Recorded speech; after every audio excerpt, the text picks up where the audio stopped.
What's up, everybody? This is Carrick with ACG, and I'm here with Abzy, Silver, and Johnny for the Best Gaming Podcast number 462. 462. I got the number right. Got the people all here. It's going to be the first time we're all here for a while, hasn't it? Ever. No. No. No, I think two weeks ago we were all here as well. Hey, Silver, can you move your mic a little bit away from your face, just a tiny bit? You're coming in. You're coming in a little hot. Yep. Which that's not actually a bad thing, because sometimes you come in really quiet. But thank you to everybody who's joining us for these podcasts. We appreciate it. It's Friday. We're going to sit back, chill out, talk about games, talk about Fallout and its effect, TV shows' effect on Fallout sales, and games and movies and TV and how they all affect one another, including things like novels, Game of Thrones, TV shows, how Telltale actually made a game about Game of Thrones, even though... That stings me every time you say that name, man. Every time I hear that title, it hurts me inside. Yeah, that game was not great. Thank you for the super chats. Thanks for joining up as members. We've got a bunch to cover, so we're actually just going to jump in. Since I haven't talked to Silver for it's been 2 weeks, I think. We're going to start with him to see what games he's been playing. So go for it, sir. What games have you been delighting in? Helldivers 2, quite a bit. Also, quite a lot of Warhammer 3, because the Thrones of Decay expansion is coming out April 30th. Mm-hmm. So sort of doing that as a preview, or as a lead up to going back into it. Still some Hitman 3 off and on. And that's pretty much been also Ereban, Shadow Legacy or Shadow Legacy. Full name. Yeah. Playing that as well. I saw some people in our chat who beat it already. Actually, really liked it. You know, as a B level game. Yeah, it's thankfully pretty short. Yeah. It seems like people have enjoyed it. What about you, Johnny? What are you playing? So I've been playing Final Fantasy VII. I'm getting towards the end of that. We already talked about Dragon's Dogma 2 last week. I completed that. And then this week I played an indie game that really was surprisingly good. It's called BlazBlue Entropy Effect. A bit of a mouthful, so I'll just paste it in chat. I wanted to highlight it today because it's not often that I jump into one of these and I'm really impressed, not just on the artistic, because oftentimes it will be like, oh, the art looks great, right? But the gameplay is not fully there, or the other way around. And this one, I think it's arcadey. It's an arcadey roguelite, but you have like 8 playable characters, something like that. I don't know the number exactly, but a bunch of them, each of them with their different identity and stuff like that. And the art looks amazing as well. It's not pixel art. It's kind of like more detailed. It's a bit like cyberpunkish kind of with the lights. Yeah. And they do amazing use of the colors. So in between the stages, you have things like get an upgrade, or that type of roguelite thing where in between stages you can have a chance of upgrading your character. And some of them have like an incredible use of color, like the whole screen, how it looks. It's kind of hard to explain. They do a really good job with the aesthetics. It's all kind of like Japanese voices, so they do the arcadey, like when they attack, they have the like, oh right, yeah, like from arcade days sort of. So it kind of gives me that vibe as well. And it's a roguelite with a really customizable difficulty, by the way. You have sliders for things like enemy damage, enemy HP, different elements like that. So you can really tune it to be enjoyable, if you want something a bit more laid back or more challenging. Really, really cool. So big recommendation. It's I want to double check the price on Steam before I call it out, but I think it was around the $20 mark. Let me double check for you. But yeah, it's not often that I'm like, hey, stop what you're doing and check it out. But this one, if you like this type of game, is highly, highly worth it. It's right now £16, probably $20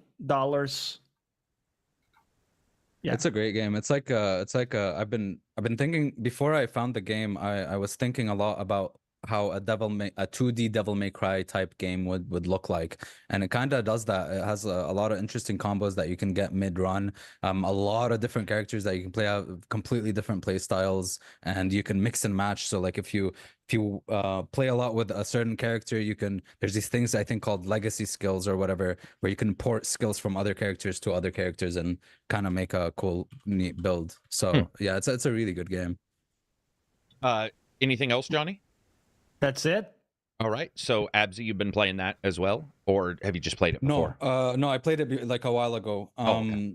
Right now, because of the Fallout TV show, obviously, I decided to download Fallout 3 and Fallout New Vegas and combine them with a mod called The Tale of Two Wastelands. And then I downloaded a Wabbajack called Capital Punishment, which has a lot of survival stuff and hardcore elements, make it feel like Tarkov because I'm obsessed.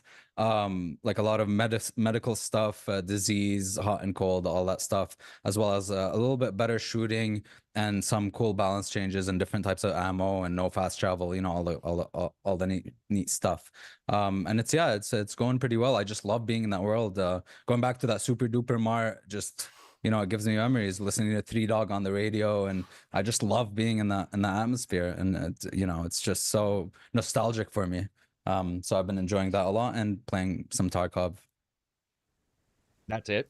Those two, for the most part. Yeah, pretty much. Horizon is still going. I'm still doing my Horizon playthrough, the Forbidden West. I did No Rest for the Wicked for about 7, I did about 2 and then re-got it, did another 2. I refunded it. It's a rough game, man. It is a weird price for No Rest for the Wicked. It's a high price, and I definitely am accustomed to early access stuff. I usually don't cover them because, their early access are missing stuff. This has issues pretty much top to bottom. Like the reason why those reviews are mixed. I think what I mean by top is cost. It's a high cost for early access title. It just is, no matter which way you slice it. And then jumping into it and playing it, there's something there for sure. I liked the art style more than I thought I would because I wasn't really caught up in the art style. But once on the trailers, once I played it, I was like, oh, you know what? This sort of works for me. It didn't grab me as much as I was sort of hoping, but it's like Ori, but that's sort of ridiculous. I mean, it's a completely different style thing, but it's been enjoyable to play. And then playing some games for reviews that are coming next week. I'm doing a preview on Capes, which is a superhero XCOM game, and I think that preview is live tomorrow or something like that. I have to check the embargo for that. And then what else have I been playing? I messed around with not Kingdom Come, but Horizon Forbidden West as well. They did some patches and some adjustments there. The performance on the game is ridiculous. Yeah, sometimes I feel like my PC should be burning right now. Like, why is this running at such a high frame rate? Yeah, it's unbelievable. And then last night, for whatever reason, somebody brought up Outer Worlds, and I think like 7 of us are playing through that sort of in a weird co-op at the same time in the Discord. Yeah, we were having a blast. And there was sporadic fallouts popping up, as well as a ton of the show for some reason, the baseball game. But it's baseball, so I'm not going to want to play it, but watching it is pretty fun. Watching it, and like Solar gets into baseball. I guess I don't know if he's even into baseball, but he certainly is into that game. So he's yelling and screaming and having a good time in the Discord chat. So that was fun to watch somebody because I don't like it as a sport as a whole. I don't want to sit there and watch that kind of stuff, but a gamer playing it for whatever reason is, it was highly interesting. What's up, Frankie Donuts? Hello to everybody in chat. Those are the games we've been playing, looking at what some people are playing. JD says he's playing KOTOR 2 and MX Bikes. MX Bikes. I've never heard of that one. Big Mac, actually. JK says he's playing Farming Simulator 22. Let's see, Rage 2 and Biomutant. That's an odd mix. Rage 2 and Biomutant. Man, those are 2 games I never expected to hear people playing. Never mixed those. Wow. That's awesome, man. After KOTOR 2, thinking of trying New Vegas. Played it a ton, but never finished it. That's what I'm hearing a lot for the Fallout games. We're going to talk about them in a second. but I think last night in our Discord chat, there was about 20 people at one point, and I think nobody had finished any of those games. They just played and ran around for 90 hours. But like Skyrim, a lot of people just you start the game. Horizon Zero Dawn, Horizon Forbidden West. The number of people who have spent 80, 90, Dragon's Dogma. There's still people who are 80, 90 hours in, not winning. I found Horizon did a good job with like keeping you interested in the story, even though the Forbidden West, I didn't like the ending as much. It was still like all the way through, kind of had a really nice way of keeping you interested, whereas Skyrim and Fallout 4, I was a bit more just more in sandbox. it for the world building. Sandbox. I think that it's not even a discussion about the story for these guys. It's that there is no there is no need to finish them. And it's probably because the Discord that, people, they come in and they know we're not big, it's not, you don't have to worry about kicking a guy off a cliff 9 times to get an achievement. For the most part, they're not tracking those. They're not tracking endings. They're just playing the games to play the game. So I think the people who came in weren't necessarily having any issues with the story. That's not them. I mean, and I'm finding more and more gamers are like that. It might be maybe because they want to come back to it later. There was a couple people I heard who were all, I want to hold off on the, I don't want to do the story because I want to come back later like a carrot at the end of a stick so that they can play the game for 40 or 50 hours and then they know the finish hasn't been done. And at some point in the future, they can go back to it, which is sort of cool. It's almost like out-gaming the entire meta that's going on in gaming right now. Because the harder people push towards achievements and trophies and all that stuff, the more those people who don't like them are going to rebel. The harder we push story being good in a game, the more there's a group of people who are like, yeah, but what about the other stuff? It's cool. There was no negativity around it. It was just all about people enjoying the games and sort of wanting something open to come back to later on, which I thought was a cool discussion. Hero on Business, $10 super chat, just breezing through to say hello to Johnny Silver and you other fellas. Thanks for the podcast as usual. I got another fellas. I mean, I run the podcast. I got another fella. You and I we do too. We got that shows who's popular. Fellas. I do, dude. I absolutely want to start a podcast. I want to start a podcast where Silver pretends to be me. He's got the beanie. The other guys. And he's like, "Oh, sup, everybody? This is Silver, the ACG podcast." It's called The Others. From Lost. Yeah, that would be awesome. Yeah, and it's just it, or pretend we don't exist, like split, like you said, Lost, where they just show up on the podcast. And they do their thing, and then we have another one. No talking about another person, just pretending they're not there. They're not real. Second class citizens, 6, Dev 8, guy 15, says. 16. yeah, we'll start matching those. Septic Sauce says, I want my kids back. You're never getting them back. You're never getting them back. Sailor Moon says, I love Fallout 3 in New Vegas, but I'm in the minority that I prefer Fallout 4. Listen, I don't know if that's true. I do not have any metrics to count, and I don't think anybody in this universe is, but boy, do we have a lot of Fallout 4 fans. So I don't know. Yeah, I think it's a weird conversation to even worry about. They all have advantages. And I think the people who love New Vegas are very vocal about it. Fallout, like the overall Fallout fans, like that's why Silver's here. The overall Fallout fans in the subreddit love 76 and 4, but the Fallout New Vegas fans hate 4 and 76. And 3 even. They hate every Fallout game except New Vegas. Hey, I lived through that transition, man. And I fully admit when they were telling me they were going first person and third person, I was like, I love all of them. Is that wrong? No, I like all of them too now, but I mean, again, it's good to be wrong. It's almost like you had to pick a side. Yeah, you did. Like Vegas, or you did, and we do that. I mean, I do that with D&D. I'm sure Silver's done it with the board games. You'll hear people who will spend hours discussing Twilight Imperium version 2 versus 3, and they'll be like, "Well, I'm not going to play 3," and it happens in everything in life. Even a director's cut, unless it's Snyder. We all hate Rebel. We all have Rebel Moon. Yeah, Warhammer 40K, dude. Talk about nerds. We can get nerdy about that stuff. Let's see. Played all the Fallouts, but never beat a single one, Lawn Man says. Lawn Man. That's a perfect username for that. Just feet up, not caring about the ending for any of those games, relaxing in his lawn, playing Fallout. Nothing wrong with that, man. You don't, I mean, if you're getting money out of it, who gives a shit, man?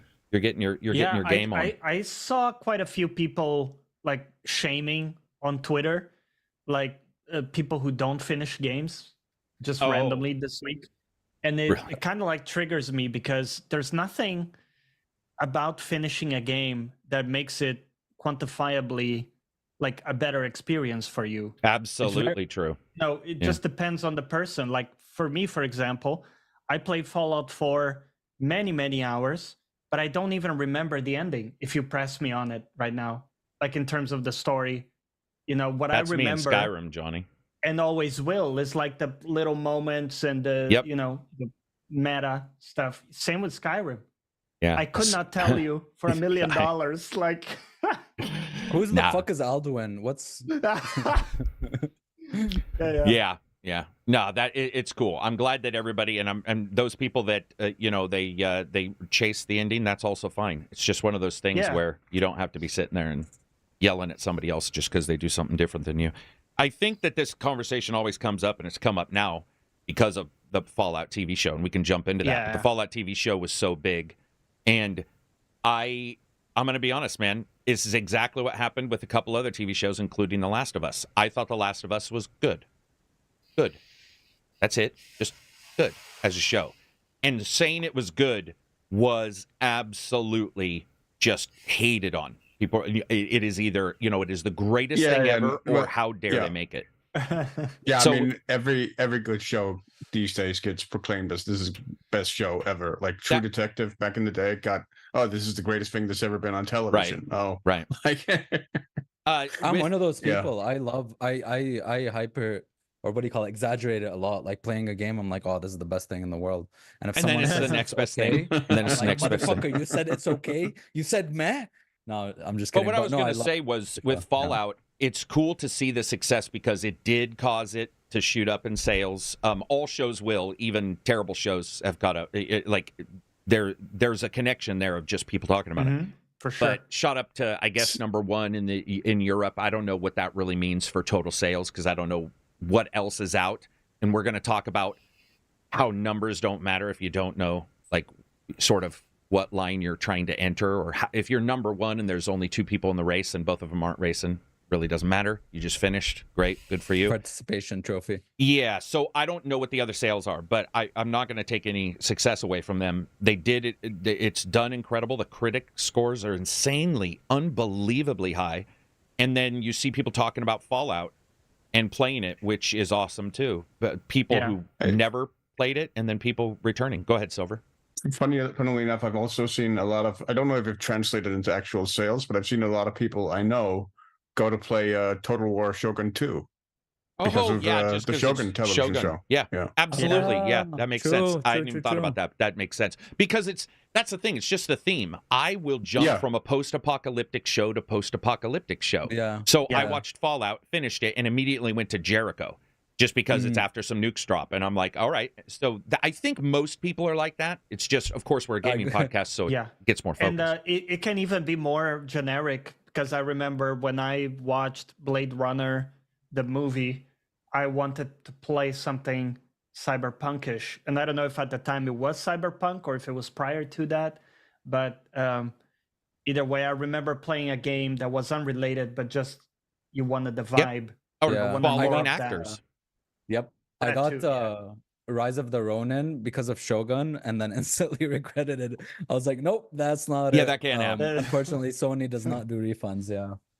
We have a 25 Ron super chat. This is from Dev Guy, just breezing through to say hello to Carrick, Absy, and you other fellas. Thanks for the podcast as usual. Thank you, Dev, This is why I love for Dev. writing This is why I love Dev. riding the boat there, the emotional boat, because I was getting ready to weep later on. But no, it's awesome because I'm not saying people I know who are family members who haven't played games are going to jump into Fallout. But it is cool to be when somebody like DMs me and my mom and dad. It opens doors, right? Yeah, my mom and dad emailed me and they're like, "Hey, have you seen that Fallout show? It's pretty good." And I was all, "It is pretty good. Do you know that that's the game that you guys would not let me play at your place because of the main menu music continually happening?" And she was like, "That's the game? I knew I recognized the music." I was like, "That's the one." She was like, "Oh, Same that's with why I my didn't." dad. Yeah. Yeah, the music is so. I mean, dude, it's like bang. Is somber? Was a bit somber. Well, it's a I bit don't somber, but it's want still to the set the 1950s, 60s that, the words are somber, but the music I don't think is too somber. I think are the we music talking still about is Fallout 4 or Fallout. which one? Yeah, Just Fallout in general, yeah. Fallout in Like general has the, always had that the particular music, the year, okay. atmosphere. that genre Yeah. of music for that year. But it's been man, Nuclear. it's been awesome. Just when you look at how it's all put together and how you get to see that success, I like the idea of some random person, not talking about fucking Rebel Moon, but talking about Fallout. It's nice to see a TV show do good, man. Yeah. And based on games, because, you know, that crossover doesn't always happen. And we've had Yeah. 2 now that have done, It's you know. my favorite. Go for it. Sorry. My favorite type of adaptation is when they take a world and just tell a new story in it rather than retell another story, and like have different actors than the ones in the games and stuff, which is sometimes jarring. So I really like how it was handled here. Sorry, Johnny, go ahead. No, nothing. No, I would agree with that, man. I love when they do that. They have so much more freedom. And before the fan police comes, Well, comes the running. fan police still came, though. Did you They see still that? came. Oh, But dude. Todd addressed it. I know Todd addressed it. Todd the addressed it shades right away and shut it down. But it was still like, people are still like, but I Technically- I want to argue with the director of the game, and you're all, man. But whatever, it is what it is. We Yeah. talked about this earlier. We were worried about how they do it. If they do it with the main character, if they do it with side characters, they did it with side characters, working really well.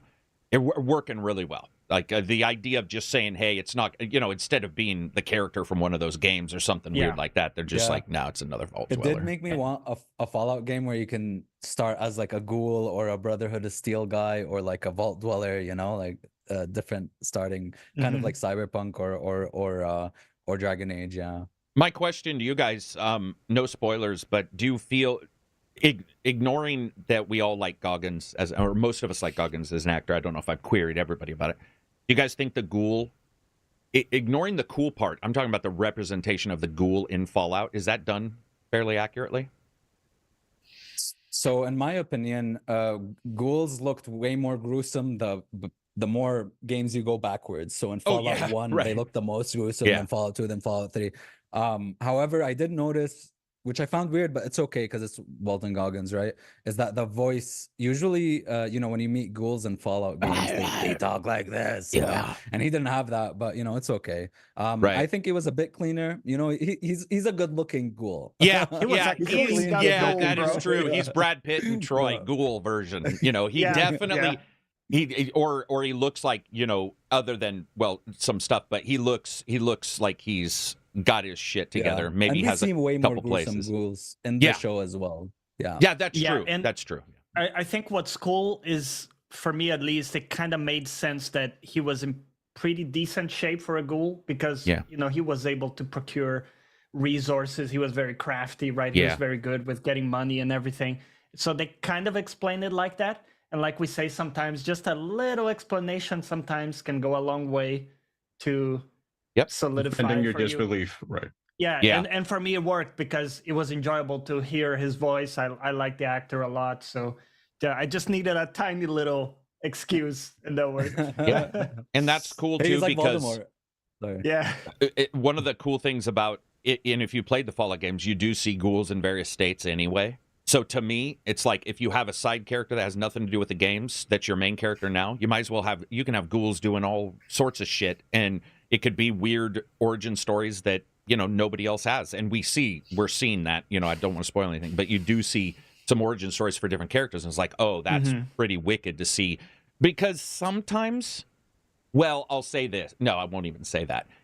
You're seeing 2 types of origin stories: physical and mental or emotional. And I do think that's pretty sweet in these shows. They're doing a very good job with that. Even with the idea of why people are the way they are. And you see that in the first couple episodes. There's some choices people make, and you're like, damn, son, that's a raw choice. That person made a choice. It's like, I don't know if I do it. And then you see the future and you're like, yeah, probably checks out. That's probably exactly what you need to do. It's great. Yeah. By the time, I can't delve into it because of spoiler reasons, but they do a really, really good job at depicting that gray area. Everyone's in the gray area. Yeah. Where in the beginning you think, okay, you know what's good, what's bad, but then by the end of it, you're like, well, I don't know. You know what I mean? Yeah, it's slippery slope.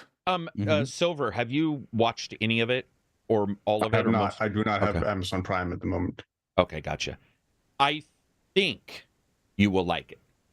because I'm pretty sure I probably will. Okay, it's not just an action. It like goes into character motivations and stuff. Right. And what I've found intriguing about this, and this is straight up as a lover of so many sci-fi post-apocalyptic shows, is when somebody makes a choice that makes no sense. They either need to explain it pretty quickly so you understand there's a twist going on. That person's made a choice, they've snapped, or they've decided to go the other way, or they have a long series and they met it out and you understand at the end. This one is pretty good at people making choices where I don't there might be one or two where I'm like, why didn't he just, or why didn't she, or why didn't they do this? But overall, I've been pretty happy. The only thing that's weird to me, and I'm not even going to spoil anything, I'm just going to say there's a scene with an artificial thing being put on somebody that I found to be much higher tech than I expected.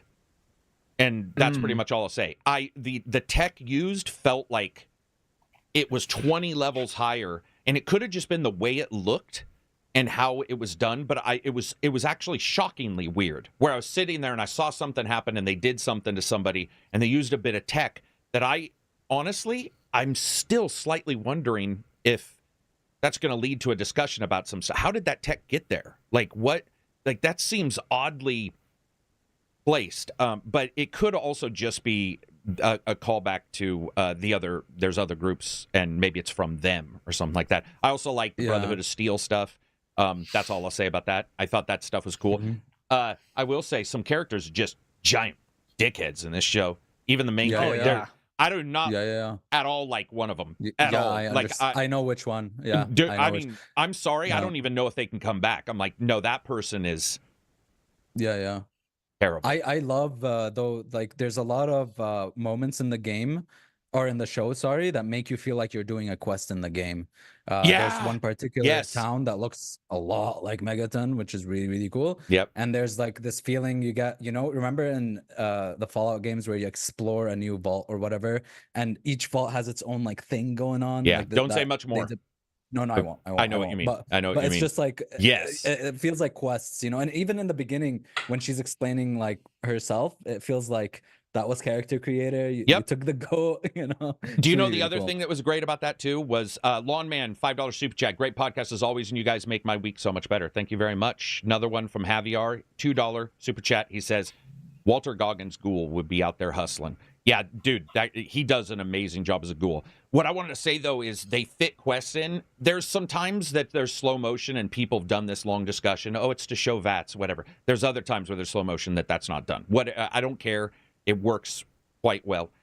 But what I did like, man, was the investigation stuff that you're talking about. And they show the terminals, and they're hacking the terminals in a way that, like, you as a gamer are going, dude, that's right. That's pretty close to what we did. This word, try this word. That was all. And then there's characters that I don't know where they're going, but there's side characters and relatives of characters that I'm like, dude, this character's wicked. I have no clue. There's an amazing saying one of the characters said, which has to do with jobs and how much they care about life anymore. And, how do you demote somebody who just doesn't care about what they're doing? And you're like, oh, right.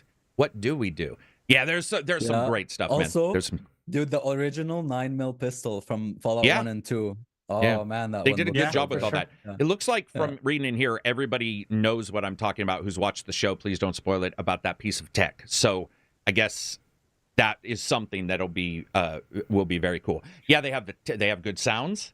The only thing, that's a stupid complaint. Yeah, it's good. I mean, overall, I think they're doing okay. No, I do have to say it. The armor looks way better than their trailer did. Yeah. When in that trailer, that armor comes down into a city, and you're all, ugh, that looks, man, it was cleaned up post whatever, and I was all, oh, that looks good. And they patched it up. They patched it up. Yeah, Day one patch. Yeah, it was early access trailer, and they're like, God, man, we've got some user feedback, and they have a problem with this special effect, but I liked overall the armor stuff. I thought the armor stuff was done pretty well for huge armor that's not huge like a mech where you're inside with, where your arms aren't in it. They did a good job where it's power armor, but the person looks like they could be in it, because that's always weird to me when you see a game. Like a Space Marine suit. Like a Space Marine suit. Yeah, it's fairly close to that size. It's a obviously we all know that some of it is sort of cribbed from. I mean, how do you not crib from Warhammer if if it's a power? And I mean, Warhammer cribs from other stuff. So yeah. There you go. Yeah. Also, since you love Far Harbor, Carrick, we're excited about that monster that was straight from Far Harbor. Yep. So, there's horror elements. Horror elements. That's the fourth time I've done that this week. There are horror elements in Fallout 4 that are fantastic because it keeps the sci-fi part, so it's easy for a person who doesn't like horror to still watch. And there's a couple. There's a fingers. I'll just say that if anybody knows what. There's a moment with fingers, and I'm like, oh my god, they showed that, and it's not damage done to a person. It's designs on some creatures, and I was like, dude, that is haunting. Oh, man. That will never ever leave my mind again. They did way better than the game ever could, in my opinion, is like showcasing some of the creatures and the horror, as you say, of like, even some of the basic ones that we see like in the first moments of Fallout 4. Yeah. When you see that in the show and they kind of like show you, explain to you, you go like, whoa, okay, it's fucked. Like, I love that moment when like a head blows up and you're like, he has the perk, he has that bloody mess perk. Yeah. Also, and by the way, another thing. Go for it. So just to wrap up that point, another thing it did better than I think the games is showcasing the terror of like the pre-war or the pre-nuke that was a good situation. Dude, don't say much more, but that was fucking wicked. Go for it, Johnny. Continue. Sorry. Because we know they show a bit like before. Yeah, and that was chilling. That's the chilling as shit. Yes, dude.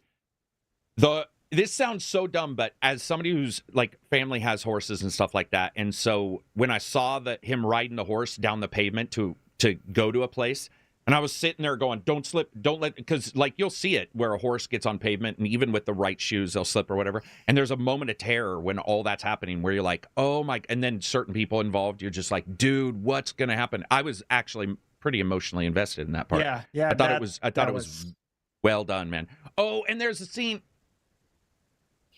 Candy in the second episode. Candy, you guys. Yeah. What was it? What was the flavor of candy? There was a weird. Oh, sugar bombs? Not sugar bombs. Sugar bombs? No. I don't think it was those. But I'm talking about between two characters, a piece of candy is given. That scene. I don't want to say any more. I can say the ghoul. But do you remember when a piece of candy was given and he tastes it? You guys remember that? Oh, yeah. And okay. the introduction of the character and him pretending he doesn't know that character was, that's good writing. I can't say much more, but I don't even know if I've done enough to tell you guys what I'm talking about. There's writing in it that is way higher level for character introductions than I expected, and it's just a funny back and forth between two people, or like a goofy one. I was like, oh, dude, this rocks. Like they did very well. Yeah, they treaded the line of comedy and serious moments, sad moments, and darkness just super well, I thought. Was it really Lilac? Cool. Denise says Lilac. Was that what it was? But it was an awesome moment in the show.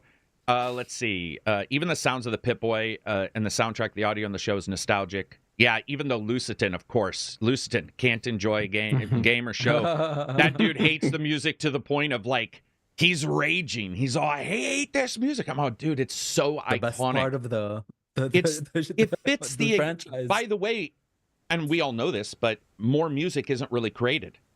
So even if there's 20 years later, you don't have a lot of bands roving around with ghouls playing the drums and fucking writing new songs and mastering them. Oh, that would be cool, though. That's like some Mad Max shit right there. Yeah. But I mean, so the idea of these songs regurgitated over and over, and the wording in the songs is so dire, man. Like Johnny was saying, it depends on if you listen to the words or you listen to the music. It can be cheery, and then you listen, and you're all, oh. Which captures the essence of Fallout so well. Absolutely. Yeah, I found at times that it was a bit creepy. You know, when in horror movies they play this type of music. Yes. And the dissonance between what you're hearing but what's happening is kind of like it's exactly like in Fallout 3 when you go to Megaton and you talk to Moira for the first time, and she's like talking on this cheery voice, and she's like, "I want you to get your hand cut off, but it's okay." You know, like that's exactly what it is. It's really Ref, cool. you are right. It was lavender gum. Thank you. Lavender gum. Yeah, that's what I thought. Yeah, that was a phenomenal moment in the show. Like, I don't know, man. I'm also happy to see Bethesda, who's been hit a couple times, you know, having a little rough patches here and there. Way prior to Starfield, by the way. I'm talking about Skyrim Special Edition, all this stuff, Fallout. You know, it is sort of nice to see them get a win and it come out where it feels like I don't think I've heard one gamer, even if they have an issue with when did this thing happen? There's a disrespect that sometimes comes with game movies, you know, Far Cry, for instance, which was, I think that was Uwe Boll. That was a terrible movie. But that sort of comes with it. Or you get the Halo guy who's like, I've never played or watched a Halo. I'm going to direct a movie. Or even Witcher. A lot of people liked Witcher, but there was a lot more like criticisms, I feel, of The Witcher, especially as the seasons go on. Yeah. There you go. There's a gamer with a I don't think it was bad, but I do think that it lost its way in the set. They certainly could have figured out how to tell you what fucking time or where you were and what time of the year it was. That pacing was all over the place. Dude. But it's awesome. It got renewed for a second season, and they're making one, but no one trusts that because it's Amazon, Netflix, Hulu, Paramount, who always say they're doing a second season of something. And by the way, these companies have canceled their #1 seasons and not done a second. But I do think that Microsoft/Bethesda for sure will probably inject whatever they need to get that made, because it's obviously made a massive increase in people playing, and those people are either subscribing or maybe they're just playing the game they owned, or maybe they're jumping in new. So yeah, it's awesome, man. I love that part. Do you guys, I got a serious question. If I miss this, don't tell me, but do you guys think Todd Howard's going to make a cameo as a ghoul or something, and you won't know? I would love it so much. You know how there were different stormtrooper, there were different Harry and Prince Harry was a stormtrooper. No one ever knew. Stanley does it, and he should be a repairman, fix something and say it just works. It just works. Dude, that would be like the greatest moment in gaming. That would be the greatest moment in gaming, and especially if he's all gussied up so you can't tell who he is, and he's like, it got an accent or something. He's like, this is about 16 times as much work as I expected to do, but it just works. And you're like, oh, what just happened? Johnny, you were saying something, though. Sorry about that.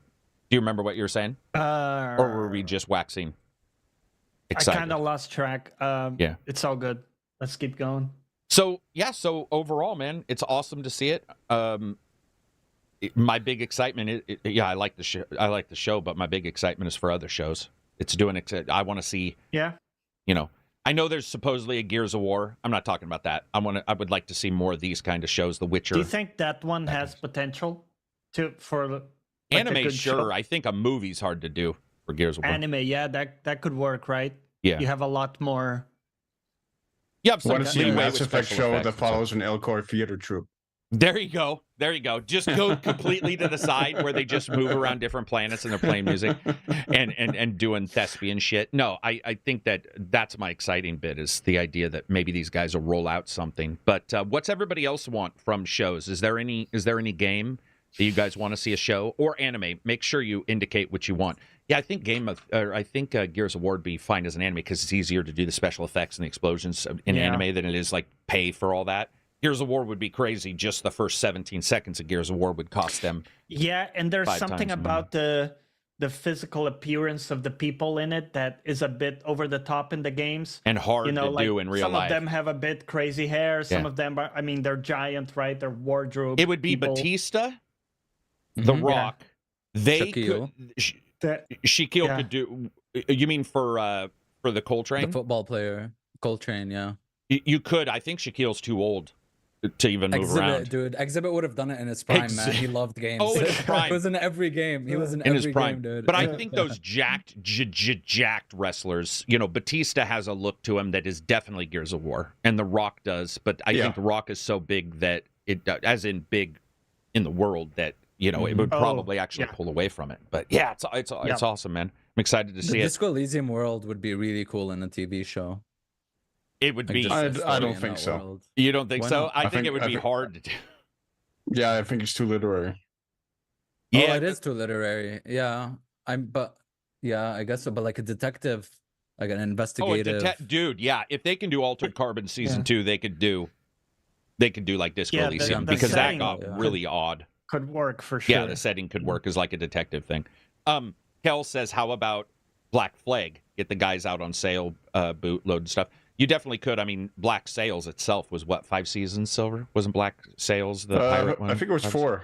Was it 4? I'm sorry. Oh yeah, so 4 seasons, and there was a couple seasons in there. I really liked that show. Yeah, the first 2 seasons of that show were really, really good. Unfortunately so for me, I mean, I know a lot of people really enjoyed the third and fourth, but like the fourth in particular for me really took a nosedive. Yeah, it did. Some people here are saying they still want Gears of War. I'd love a Subnautica TV show. Oh yeah, you could do like not SG1. What was the Roy Scheider? Not Schneider. That's a comedian. The guy from 2010 and Blue Thunder. He did the one about the underwater sea vessel, and he had the kid in it. It was Sequest. I think it was called Sequest, but it was like a futuristic submersible. Or shows. Wasn't Sequest the old show? That's what I'm saying. Sorry, I meant show. Right. I think I said movie. Yeah, I meant show. But that went for like 1 or 2 seasons. Is that done with the underwater base or whatever it was? I believe so. Yeah, it was a long time ago, but you could. Yeah, I mean, it was 80s, right? From what I remember. Yeah. Some dodgy special effects on that shit. Yeah. Like back then, what? I remember. This looks real, and then you see it now, and you're like, nothing in this looks real. Go ahead, Johnny. What were you saying? What's interesting about that is that I've seen. I really like the deep sea horror, like type stuff, because it does spook me. I have like deep sea, whatever, fear, apprehension. Deep sea phobia. There's a name I just forgot. But anyway, I do like watching those. But what you never see is the building, which is kind of interesting, right? Mm-hmm. Like in Subnautica, you're going out, you're building bases. And I always wonder in those movies, like, how the fuck did they build this, like, gigantic column underwater? Would be cool to see like a little bit of, I don't know, the creation have to make of it fun for a movie. But if that was part of the movie, and the traveling with the submarine between you could do it like bases Fallout, where you have one storyline being the building of, and then the next storyline being popping off. The next storyline's these guys, the aftermath, 40 years in the future, who have a full setup thing. Some people are saying Bioshock could be interesting, but I think Bioshock's entire story revolves around one character, so I don't know. It would be cool to show that being built or something, around that. Shrek says, bro, a Star Wars movie where it's 2 stormtroopers standing outside in the hallway blocking the door to Vader's room, and it's them standing and talking for 2 hours, and then they get shot and killed at the end. Okay, that would be better than any other Star Wars movie right now. Well, not any other. Come on, Empire Strikes Back's pretty sweet. I mean, we do already have the Star Wars fan movie that made all the rounds back in the 90s, Troops, right? Which was the parody of Cops. Yep, that was actually a phenomenal. Wasn't it also a YouTube series for a small amount of time, where they followed them around? They might have made it into they that just merged later it on. into. Yeah, I wouldn't be surprised if they made it where they were like busting up Ewok groups and all kinds of shit. And that was a great idea, man.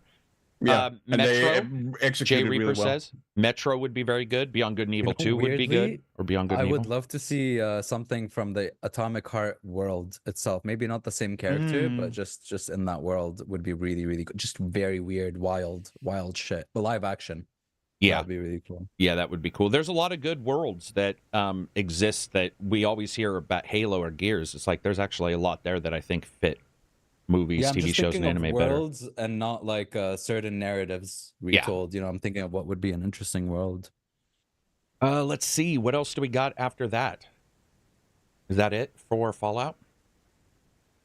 Doing well? Yeah. Critics like it. Gamers seem to like it. Everybody likes it. Agreement won't last, right? That's going to go away really quick. But right now, was Fallout TV show really that good? We're going to get a 2-hour analysis video. Why it actually my brutally honest opinion of why Witcher 3 sucks kind of stuff. Brutally, it's always that. Moving on from there, I do want to talk a little bit about No Rest for the Wicked beyond just sort of my experience with it. But man, I tell you, the affiliate link shit and the influencer thing was fucking atrocious on that game. I don't know how much they spent on PR for that and buy in influencers, but it was impossible to get away from it. And then I saw people playing it and having issues, and it was sort of like they were trying to melt into the background. They were like, but overall it's mixed. It's sort of in not necessarily dire shape because it's an early access, but at that cost and mixed, I think it's definitely hitting it. I will say I thought I saw some people who didn't like the combat stuff. I like that. I didn't like the moon gravity. So there's this odd thing that occurs in the game. If you've ever played, Silver's played Nox, right? It was like Diablo, but it was ancient. Okay. So Nox had, you bust up boxes and they sort of do the floaty thing and drop around you, and it's like, hey, look at our physics. No Rest for the Wicked does that, and it does it pretty well. But as you're playing it, everything has a weight to it that, as one of the guys who was playing it with me in our reviews or in our Discord was saying, that it feels like moon gravity. That's the only way to describe it. Is like this moon gravity thing. Everything has almost, if you call it 100% physics, they need to turn it down to like 90. And that's like one of the things. Make it feel a tiny bit, because it is a game where you can die pretty quickly, and you need to be able to feel backed up by that. But the special effects were really good, and the world I found more interesting than I thought. There were some cool enemies, some cool exploration that reminded me of Surge 2, where you'd be going for an hour and then you'd kick down a ladder and suddenly you're back at the starting. Dark Souls stuff, but very convoluted because you can't move the camera in this. It's like locked in. And so you have to do certain movements and stuff. Am I the only one who's played this? No Rest for the Wicked? Just watched you guys yesterday. Yeah. Sorry, go ahead. No, go ahead. No, just my initial thoughts from the trailer. The thing I was most excited for is their world building and characters. The trailer made it seem like it will have a really interesting story. That's why I'm not bothering with the early access. But I don't know about gameplay, because feel will always, in the trailer it looked really, really good, but once you get your hands on it, that might always change. Well, I will tell you this, man. I want to do this super chat. Love the Game says, you think a Metal Gear Solid TV series is possible? I do. I don't know if it would be good, but I think that would be. It would be terrible. It would. Okay, there we go. And then last super chat would be, there we go. That's the end. And the then most Danny, convoluted timeline. It would be. So convoluted. And then Danny. Also, honestly, like there are a lot of good sides to Metal Gear Solid, but its strongest assets were rarely like the drama of the cutscenes themselves. Like that was I thought the gameplay was. They mostly just delivered information to you, and then the focus was on the gameplay. And then Danny Passion, $2 super chat, a 3D Gears show made in UE5. Oh, I see. Yeah, Unreal 5. Interesting. That's probably what they will be using, at least for the backgrounds. With No Rest for the Wicked, I will say that the character voice acting is amazing. All the characters are amazing. Yeah, really good voice acting on everybody. Yeah, they didn't get too in depth in the story because there's not enough to get in depth in the story, but everything that was delivered there was high level when it comes to ARPGs and voice. Remember when Diablo 4 hit and people were like, yeah, multiplayer may be a thing, but the campaigns got amazing music and blah blah blah. That is exactly what this feels like. It's like that part of it is nailed. Really good voice acting in that game. I was actually quite impressed. The mixed reviews and that shows that maybe Hades 2 did a good thing, that they have like a technical test going before the release of early access, because you don't want to see, because those stick forever. In early access, if you vote something down, those are forever, and unless you change it, right? No Man's Sky is only now getting to mostly positive. Sean Murray just said, or even very, very positive. Yeah, just got there. Or is it very? Are you sure? I feel like they weren't even at very positive, and they were saying that they were just trying to get mostly positive. But okay, that's better even than what I thought, because I read it as just trying to get back to mostly positive. So that's good for them. I agree, dude. The beta test is a good idea because you also burn out some people's. You're right. Sorry. Yeah. For what? Oh, for No Man's Sky. Yeah. But for No Rest for the Wicked, I think a beta would have helped them a great deal. Yeah, because then some people who may get into the whatever are like, I've already said what I needed to say in the beta. Now I'm, I mean, maybe I won't rush to Steam, blah, blah, blah. Or maybe these things are already known. So, But I think the cost was the big thing. Cost is a lot for, man, early access. You need to like have a fine line. And I remember when that cost popped up, a lot of people were like, woo, that's, that's high. Of course, you can find sales everywhere on anything if you take time. Because I've heard people say, well, you can get it if you do this. Yes. But we're just talking about what it's offered. And I mean, even Baldur's Gate, right? I mean, I think a lot of people forget that even like a year, 2 years ago, there were actually people doomsaying about the game in its early access status. Yeah. I was like doomsaying $25, it's bugs. I was thinking it wasn't bug free, but I remember prior to Baldur's 3 coming out, and people we rated 1 to 10 for what bugs there would be, and I rated it a 6, and I definitely think it luckily hit higher than that. Yeah. Abbreviated review says the beta for Homeworld 3 War Games led to a delay where they apparently addressed many of the issues people had with the new designs. That's cool. Yeah, it's a smart move. Sorry, Johnny, go for it. No, I was going to say, watching you guys play yesterday, the one thing I kept thinking was, I wish I could zoom in. Because there's so much detail, and it looks great. The like art. the Ascent, yeah. Yeah, it looks great. And like one of you guys picked up a cool weapon. It was like shiny, but I could barely see. I know it's Discord, but I still had it blown up like, my full big screen. And I was like, I can't really make out what I'm looking at. That is a legitimate, real thing. Yeah. Yeah. Eric, remember below? That was what it was. That's what I was going to bring up. When we all got below, there was a bunch. Yesterday. Yeah, I did bring it up. But I Hilarious. forgot. You and I were talking about that. Yeah, when we all got below, and we were like, okay, I can't wait to play it. And then that dude was that big, and I was all, what? Hey, we had a blast. We had a good time teasing it. Yeah, where's my guy? Like, that was insanity. That was like playing Berserk on the Atari 2600. I never thought like I was being trolled as much as that. Like, I thought, no, Yeah. Right, because it looked beautiful. I liked the art in that game. It just needed to be able to see the art on the guy. Yeah. I definitely think Wicked has some issues with zoom in. It would be nice, but they do a great job with transparencies and cutting off the geometry. That's so good. If you go into a room, it does this really cool thing where it takes the wall that's in front of you and it lowers it and raises it dynamically. So as you go in, it like lowers it more and more till it sort of comes to a minimum. It never goes away, but it comes to a minimum. And instead of the transparency, it does this geometry cut, which I think is really well done. It works really good. That's good to hear, because for that game, if you're fighting something and the reason you die is because, like, the corner of some geometry got in the way. Like, well, that unfortunately is one thing I did have, and it's early access. But man, did I have a lot of bugs. Like, I jumped off into the water one time, and my character stuck, couldn't move. I was in the center of the water. I couldn't move, and your stamina goes away when you're in the water. So I just drowned. And that happened 2 or 3 times. And then another time, the ground killed me. I was just walking in the middle of a level, no bad guys, and my guys like, and I was like, what the fuck? That was full health. Did it again, resaved or reloaded it one more time, never happened again. And I trolled that spot after that. I was like, there's got to be is there a trap? Is there a trick? And then one of the other guys who was playing went through that area like 6 times, never died. I have no clue what was going on. It wasn't burning. It was just, the game was like, let's throw. Maybe it was a heart attack. Maybe they have a heart attack system in the game, like Legion or something, Disco? Watch Dogs Legions, or Disco, where you try to get your tie and you're just like, But moving on from there, everybody got to see, Kingdom Come Deliverance's trailer was unfortunately, it happens. Somebody uploaded it to, I believe, IGN to have it go live when everybody else was, and for whatever reason, it went live early. But we found out 2024.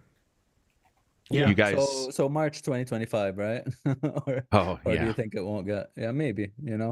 But no, I'm very excited. Yeah. By the way, what a banger of a trailer! I really enjoyed it. I thought they did a good job showing it and getting you excited for it. Even with Henry there, I still wonder how they're gonna bring it back to basics to start off the game and then build on it.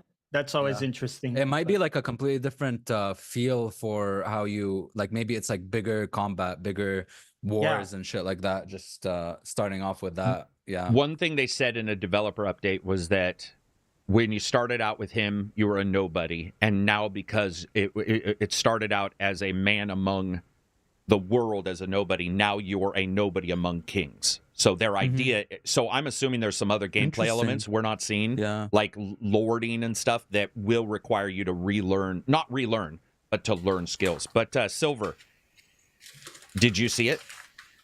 The Kingdom I Come did. Deliver. What'd you think of that?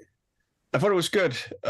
Like it was very familiar, which is not a bad thing really, because I liked Kingdom Come a lot, the first game. The first game is still a looker, I think, even today, with the updated textures and whatnot that they've released for it.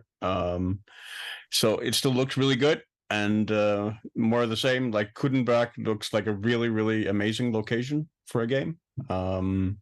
Like the sprawling city, the proximity of the houses and whatnot. It looks like a really memorable location that I'm really looking forward to exploring. Yeah, I'm really excited for it. I hope. I mean, it's going to be interesting again to see how they approach the immersion stuff. Because some of that was really amazing with Kingdom Come, and some of it was a bit iffier. Yeah, right. The deterioration system in particular really started to annoy me a bit, because stuff just deteriorated or decayed so quickly in the game. Like you would go wash your clothes and then you would step out into the street and your clothes would be immediately mud encrusted again, like 2 minutes later after washing up. So it was like, what's the point at that? So yeah, I hope they've sort of softened that a little. Also, like your sword would get almost broken from like 1 or 2 sword fights. Like that, it was a little too harsh, I felt. So hopefully they softened that up a bit. But other than that, like the combat still looks really fun. Still looks like what it was in the first game, which I really enjoyed. Which is it feels very sort of Mountain Blade-ish, but also different. In a way that's really entertaining and requires some skill. Although on the harder difficulties, it basically turns into the parry fest, but hopefully they'll change that up as well. You were talking about swords and all that kind of stuff. It would be cool if they just play it off the changes and just say he's a lord now, his metal is better.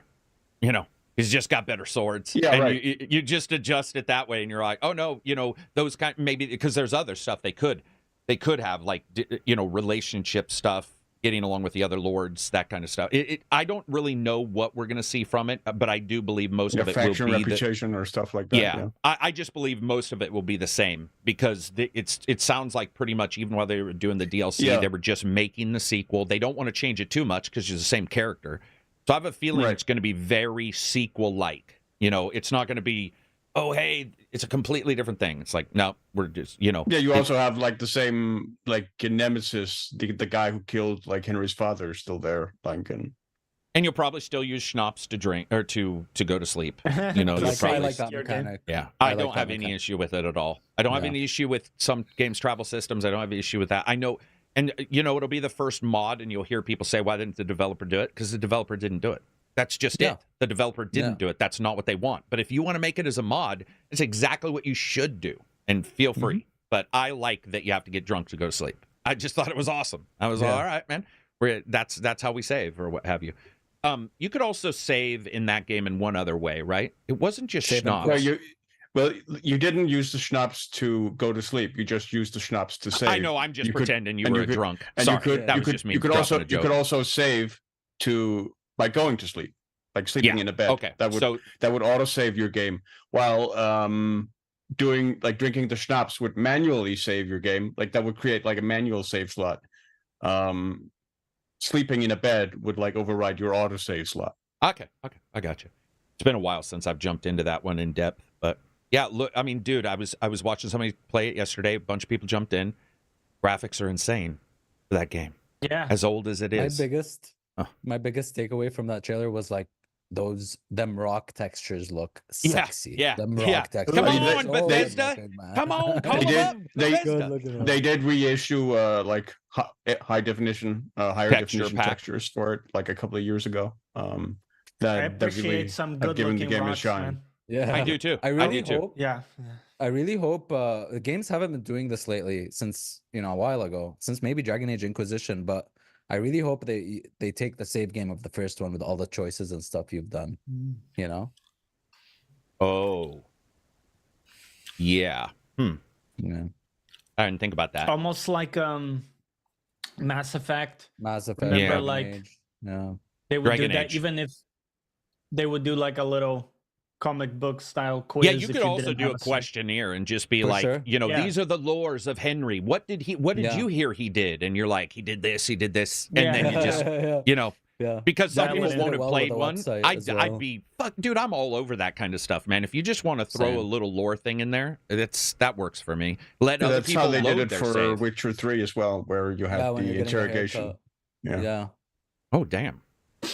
Yeah. So it's sort of overall sort of a thought process other devs have thought of. So I'm sure those guys are looking at it. They also have great DLC for the first one. They're good. They support DLC well. So yeah, I'm excited for it. Speaking of DLC, Silver and I were talking about this prior to the podcast, but Dying Light 2 released so was Abzy. Yeah, because you were talking about it too. The what's it called? Like not hard mode. The it's nightmare mode. Nightmare mode. Nightmare. Yeah. Yeah, Dude, yeah. those guys just fuck things up. They fuck around a lot. Like they've also reduced the volatiles on the the nicer parts of the city on the roof. rooftops. Yeah, so finally you're not just consistently getting just destroyed up there.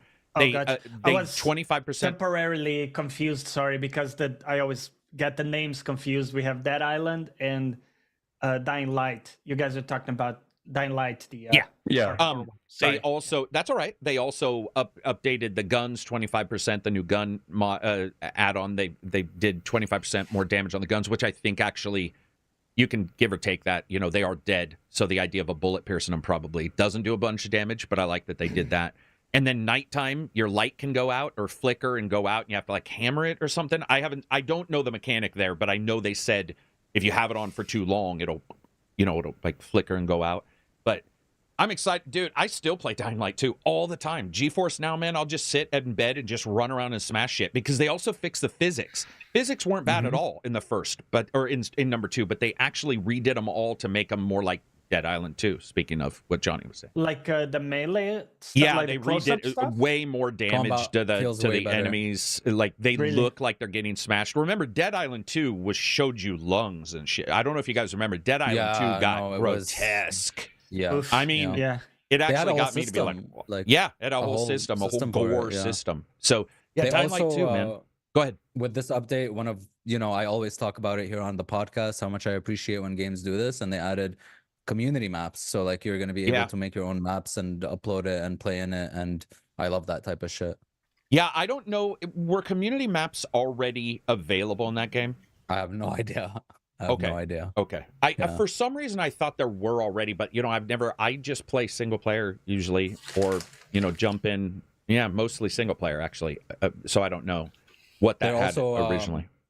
Apparently fixed a bunch of dialogue and cutscenes and animations and tightened them up, made them better. A lot of side characters were improved, and I guess dialogue was improved too. Dude, they support They said games over in a way that 70 is characters. just Yeah. it's ridiculous, man. I don't know how they're doing the finances of it. And, people will be like, every game should do it. It's obvious that that's not how the finances are done in every game. Some games cost more, less. They don't have the reason. I don't know. They don't have the talent, maybe. They don't have an engine that supports it.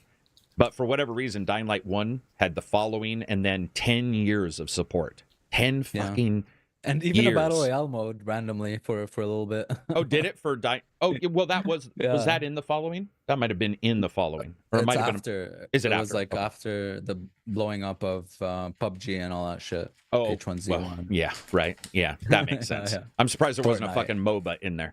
But Yeah. I mean, it's awesome that they're supporting it. The number of people who I know I think most of the people I know actually really enjoy that game. But in the end, if you don't or didn't, there might be something worth, leaping into now. I mean, there's a crazy amount of content for that game. And we're seeing other companies go back. Like, look at Bethesda's doing. We're finally getting the Fallout update / what is it? Graphics and bugs fixes, I guess. Widescreen support on PC or something. I think Yeah, is what I basically read. stuff mods already did. So modders are upset though now because there's huge mods coming out like Fallout London that are gonna have to be worked on for the new patch, and now they're looking for ways around it and like for ways to downgrade so that a lot of mods could work. Oh, I see. Yeah, I'm actually happy with the official. I've done mods before, and I can tell you, you just know. I'm gonna do vanilla. You just know that an update can break a mod. It's just life. As a mod maker, Absolutely. it sucks because big timing, you have all your stuff, but it's also, by the way, this was hinted at like, what, a year and a half ago? So we already knew they were doing it. They were just quiet during the Starfield launch, and it's like we knew it sucks because those big mods, like London was on its way, right? London was within a couple weeks of its launch. And I mean, hopefully what it breaks is like something that you can go in and be like, oh, the script is improved. That's the other thing. What if you worked around something because of a problem and that problem's fixed? Maybe you can get some improvements on FPS or you could efficiencies, you know, stuff like that. So it's great for consoles. Next gen update for consoles as well. Yep. Yeah. So it's gonna get It's gonna get I'm excited updates because for I want to do every a vanilla. platform. Yeah, I really want to do just a vanilla jump in run of and that. just not Jump no mods in, at all. no mods, do Far Harbor and do everything, do Far Harbor. Yeah. I liked your idea of installing a Wabajack where you don't know all the mods, so that way the game is a new surprise. I actually love the idea of that, being like, I'm just going to do a Wabajack Wabajack's amazing. Yeah. Wabajack is well, and File Nexus has the file list collections. And dude, like, yeah, I was looking at some of those going, it'd be sort of cool to just say, here's my vanilla game. This guy says he's got a collection. I'm just going to see what the world feels like now, because it's almost like remember how Sekiro and Hitman had you could have enemy stuff? randomizers. Yeah. Yep. That kind of And stuff is awesome. Vortex is hugely improved and works so easily with collections. Yeah, it is definitely improved. Because I know a lot of people had some issues with that at the starting, but that's life.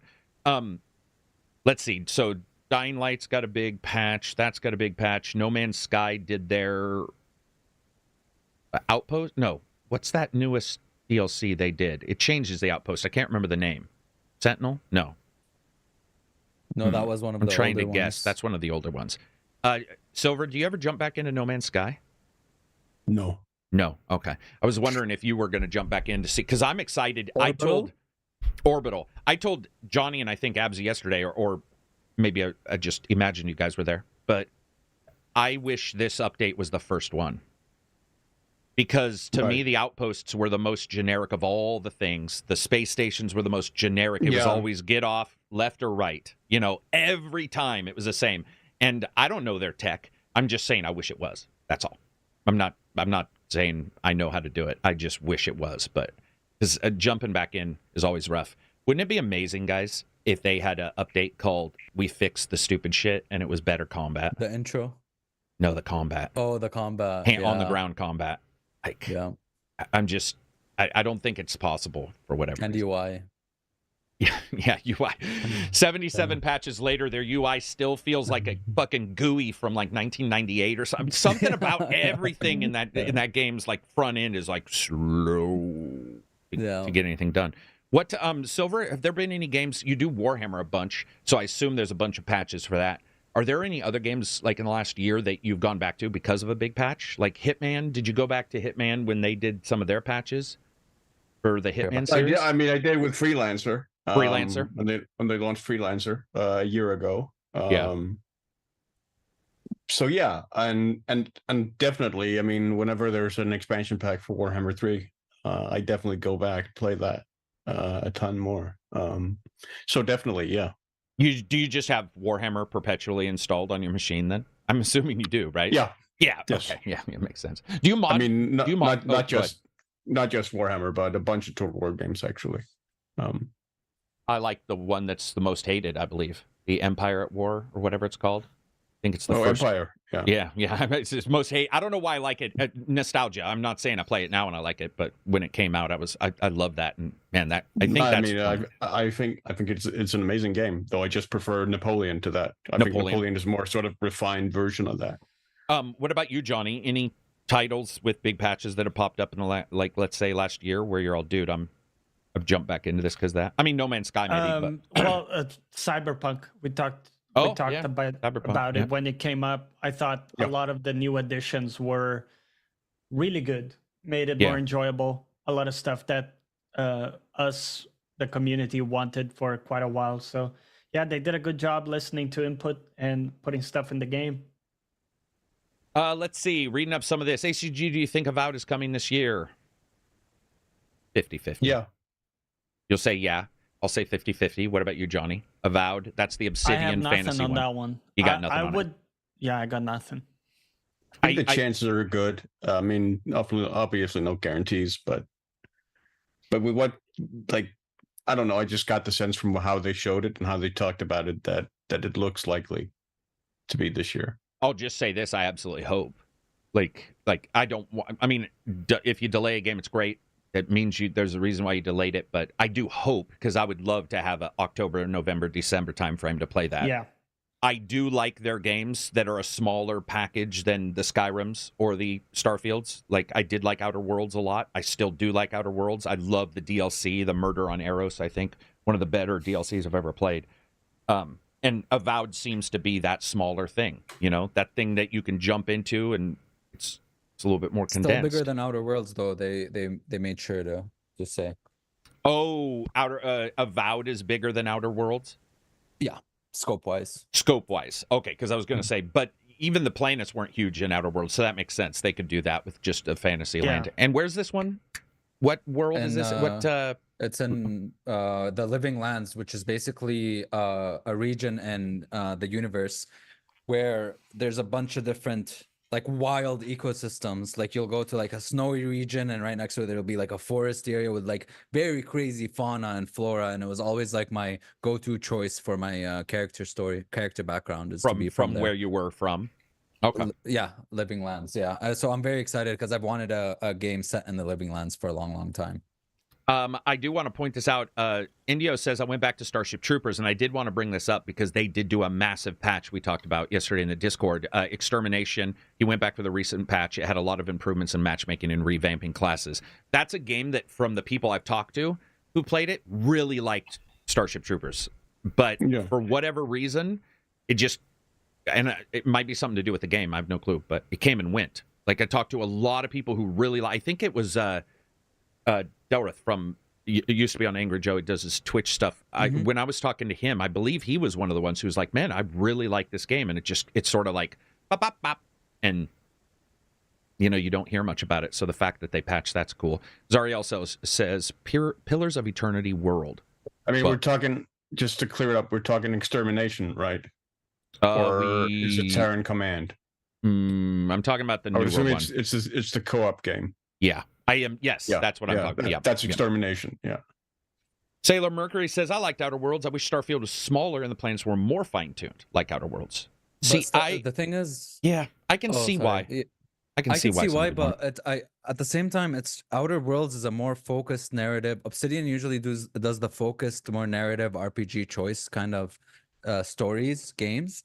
But Starfield is more of a sandbox, so it makes more sense for them to have it less focused and kind of a huge playground for you to do stuff, and obviously modders and shit. So I think the best thing Starfield could do, and I would love to see them do, I would love to see this learning machine, normal developers, I don't care who, go through and fix the one thing I have a problem with, and I bring up that's really good in like Witcher 3. Witcher 3's transition between rural and urban is incredible. Little bits of debris that show somebody lived there, and it grows and grows and grows for the most part. And then you see the city. But in Starfield, there was a lot of, you would land, you would look around, there would be like some gas tanks, it was these spots. And I was talking to the guys last night saying, do you know what would sell me quite easily? Some pipe systems going from a main place to the hub. Yeah. That's it. Yeah. That's all I would need is some fucking pipes, man, to say, oh, we dug over here. And that's why there's a tool chest with some shit in it over here. Because sometimes you'll be running around. Or dirt roads or something. Or dirt, yeah. Oh, yeah, definitely like lunar, where you can see the tracks maybe of a lunar vehicle, even though you can't have your own vehicles. I'm fine with like the research station at the edge or whatever. Yeah. Yeah. And by the way, I can ignore Starfield and say any game that does this kind of stuff, I would like to see that. To me, the transition is what is a lot of games miss. You know, they don't. Yeah, and so you see that. Remember when we used to play old games, they didn't have enough resources for debris systems, and you'd walk into a hallway, and it just looked like a hallway that somebody had, hallway 1A from the asset list, and they just put it there so they could have the next room, and you were all, And then they started doing duct, and then they started doing pipes, and now there's debris, and then Batman said, fucking, we're going to put debris to a 9th level and have papers blowing around everywhere. That kind of stuff's awesome. It makes it feel just connected. Makes it feel like, an actual world. But back to about rather than just blips on the map screen or whatever. Or snap map with Quake. Or was that Quake? Which one had snap maps? Was that Doom? No, that wasn't Doom. Yeah, it was Doom. Doom had snap maps. Do you guys remember that, where you could create your own maps in Doom? I like the idea, but it never sort of worked for me. I used to make my own levels all the time in Duke Nukem 3D back in the day. Yeah. Was it a good editor? Man, I don't remember anything about that editor. Or was it not edited? Was it straight up? I had some issues with it, I think, because of my graphic card at the time, the way it sort of displayed textures on walls, but I sort of managed to work around that. I thought it was fairly easy to understand and to get wrap your head around. That made it easy to work with and quite enjoyable to work with, yeah. When you I can't describe it because that emotion's gone, but I can say my rose-tinted glasses. The first time you make something in a game and you hit start and that fucking thing loads without an error, and even if it's a hallway and one bad guy and he's walking around, you're like, I have created a world, and then you see it a year later and you're like, damn, that was nothing. But it feels so good to be able to create a level in like Doom or even if it is snap maps, that kind of stuff. I think it's awesome, man. Until you load up someone else's level. Yeah. We were joking about that yesterday, like, fuck talented people, right? Dude, man, Arma, I would do stuff and my friends we would have such a great time, and then I'd be like, oh, another person made a map and it's got helicopters landing and fucking people on the radio talking, and I'm all, oh, all right, I see what the level is. There's always going to be somebody out there who's like the, Post Malone of game. I released one map. He's like, I released 32 for free. I was always way too ambitious for the stuff I wanted to do with Operation Flashpoint and Arma. Like I wanted, at one point I wanted to make a mission where you got airdropped, then you got picked up by the civilian resistance, driven through a checkpoint where you had to hide in a truck, and then you had to then the truck got attacked, you had to get out, you had to fight off partisans and whatnot. And just the scripting of that was so advanced, and it kept breaking over and over and over that I just could not get it to work. And I worked on it for days and weeks, and I just could not get it to work. Pitchfork brings up something that I was actually thinking about when Abzi was talking about Outer Worlds and how they make their games, and then we were talking about maps. The Far Cry editor is good, and I have heard that. I saw somebody make Skyrim and Far Cry 5, I think, map editor. And GoldenEye, the first episode. There's some crazy stuff. The first level, yeah. I never... When I jump into Far Cry, I just play the game. But from what I understand, it was just limiting people are able because to do shit. It's not like Forge or like the other ones where you can, add mechanics or whatever, or add rule sets. It's mostly just a map editor. And I think they're small too, right? Aren't the maps that you made? They're nowhere near like the major. It's like a battle area or something. Some are bigger, but a lot of them, are small. But it was really enjoyable. I did a bunch with my friend when we were playing Far Cry 5. Jonas Berg says, how much will it cost for Carrick to eat that rotten fish thingy that Silver was talking about? What's it called? Storstorming. How much would it cost? How much would it cost? It would cost exactly $1 more than you have.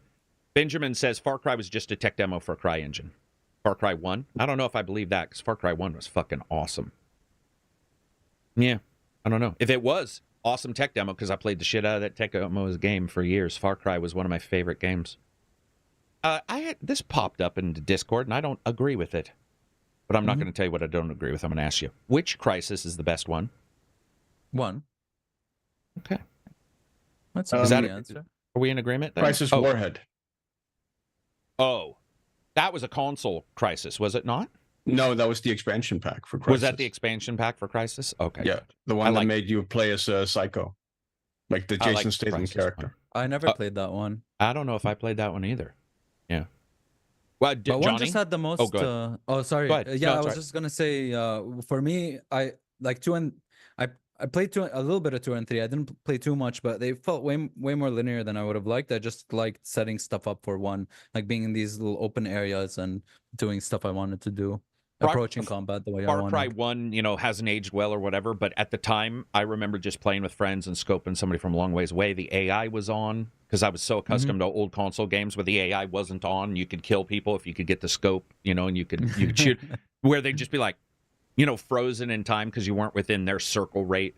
But I wasn't a big fan of the other ones as much. I did like them, but yeah, I felt one was they just... felt good. Like they felt good as shooters. Going. Yeah. Johnny, any Crysis for you? I think for me, Crysis, the thing, I liked the third one because it was very cleaned up. It was polished, was really good. But and I like the city stuff in it, but the fact is, the first one, you kind of feel like the Predator in the jungle. That's true. Yeah. Which is kind of like the big selling point for me. It's like you have these outrageous powers, basically, and you're just out there catching people unexpected, and they're like, "Oh my God, what's?" Yeah, and blowing stuff like down, and yeah, and then in the third one, people see you coming, they expect you. And they kind of understand what you have in terms of abilities and stuff. There are even similar enemies. That's a good point, because it's a little like Henry in Kingdom Come. It's like once you get to a level where everybody knows who you are and stuff, then it takes away a little bit of the mystery of no one knows who I am, and even the enemies, like you said, when they know what you have or what have you, it sort of ruins a little bit of that surprise. Dickhead, here I am, able to do 50 things you can't, and the panic. I mean, it was like Halo felt that way after a while.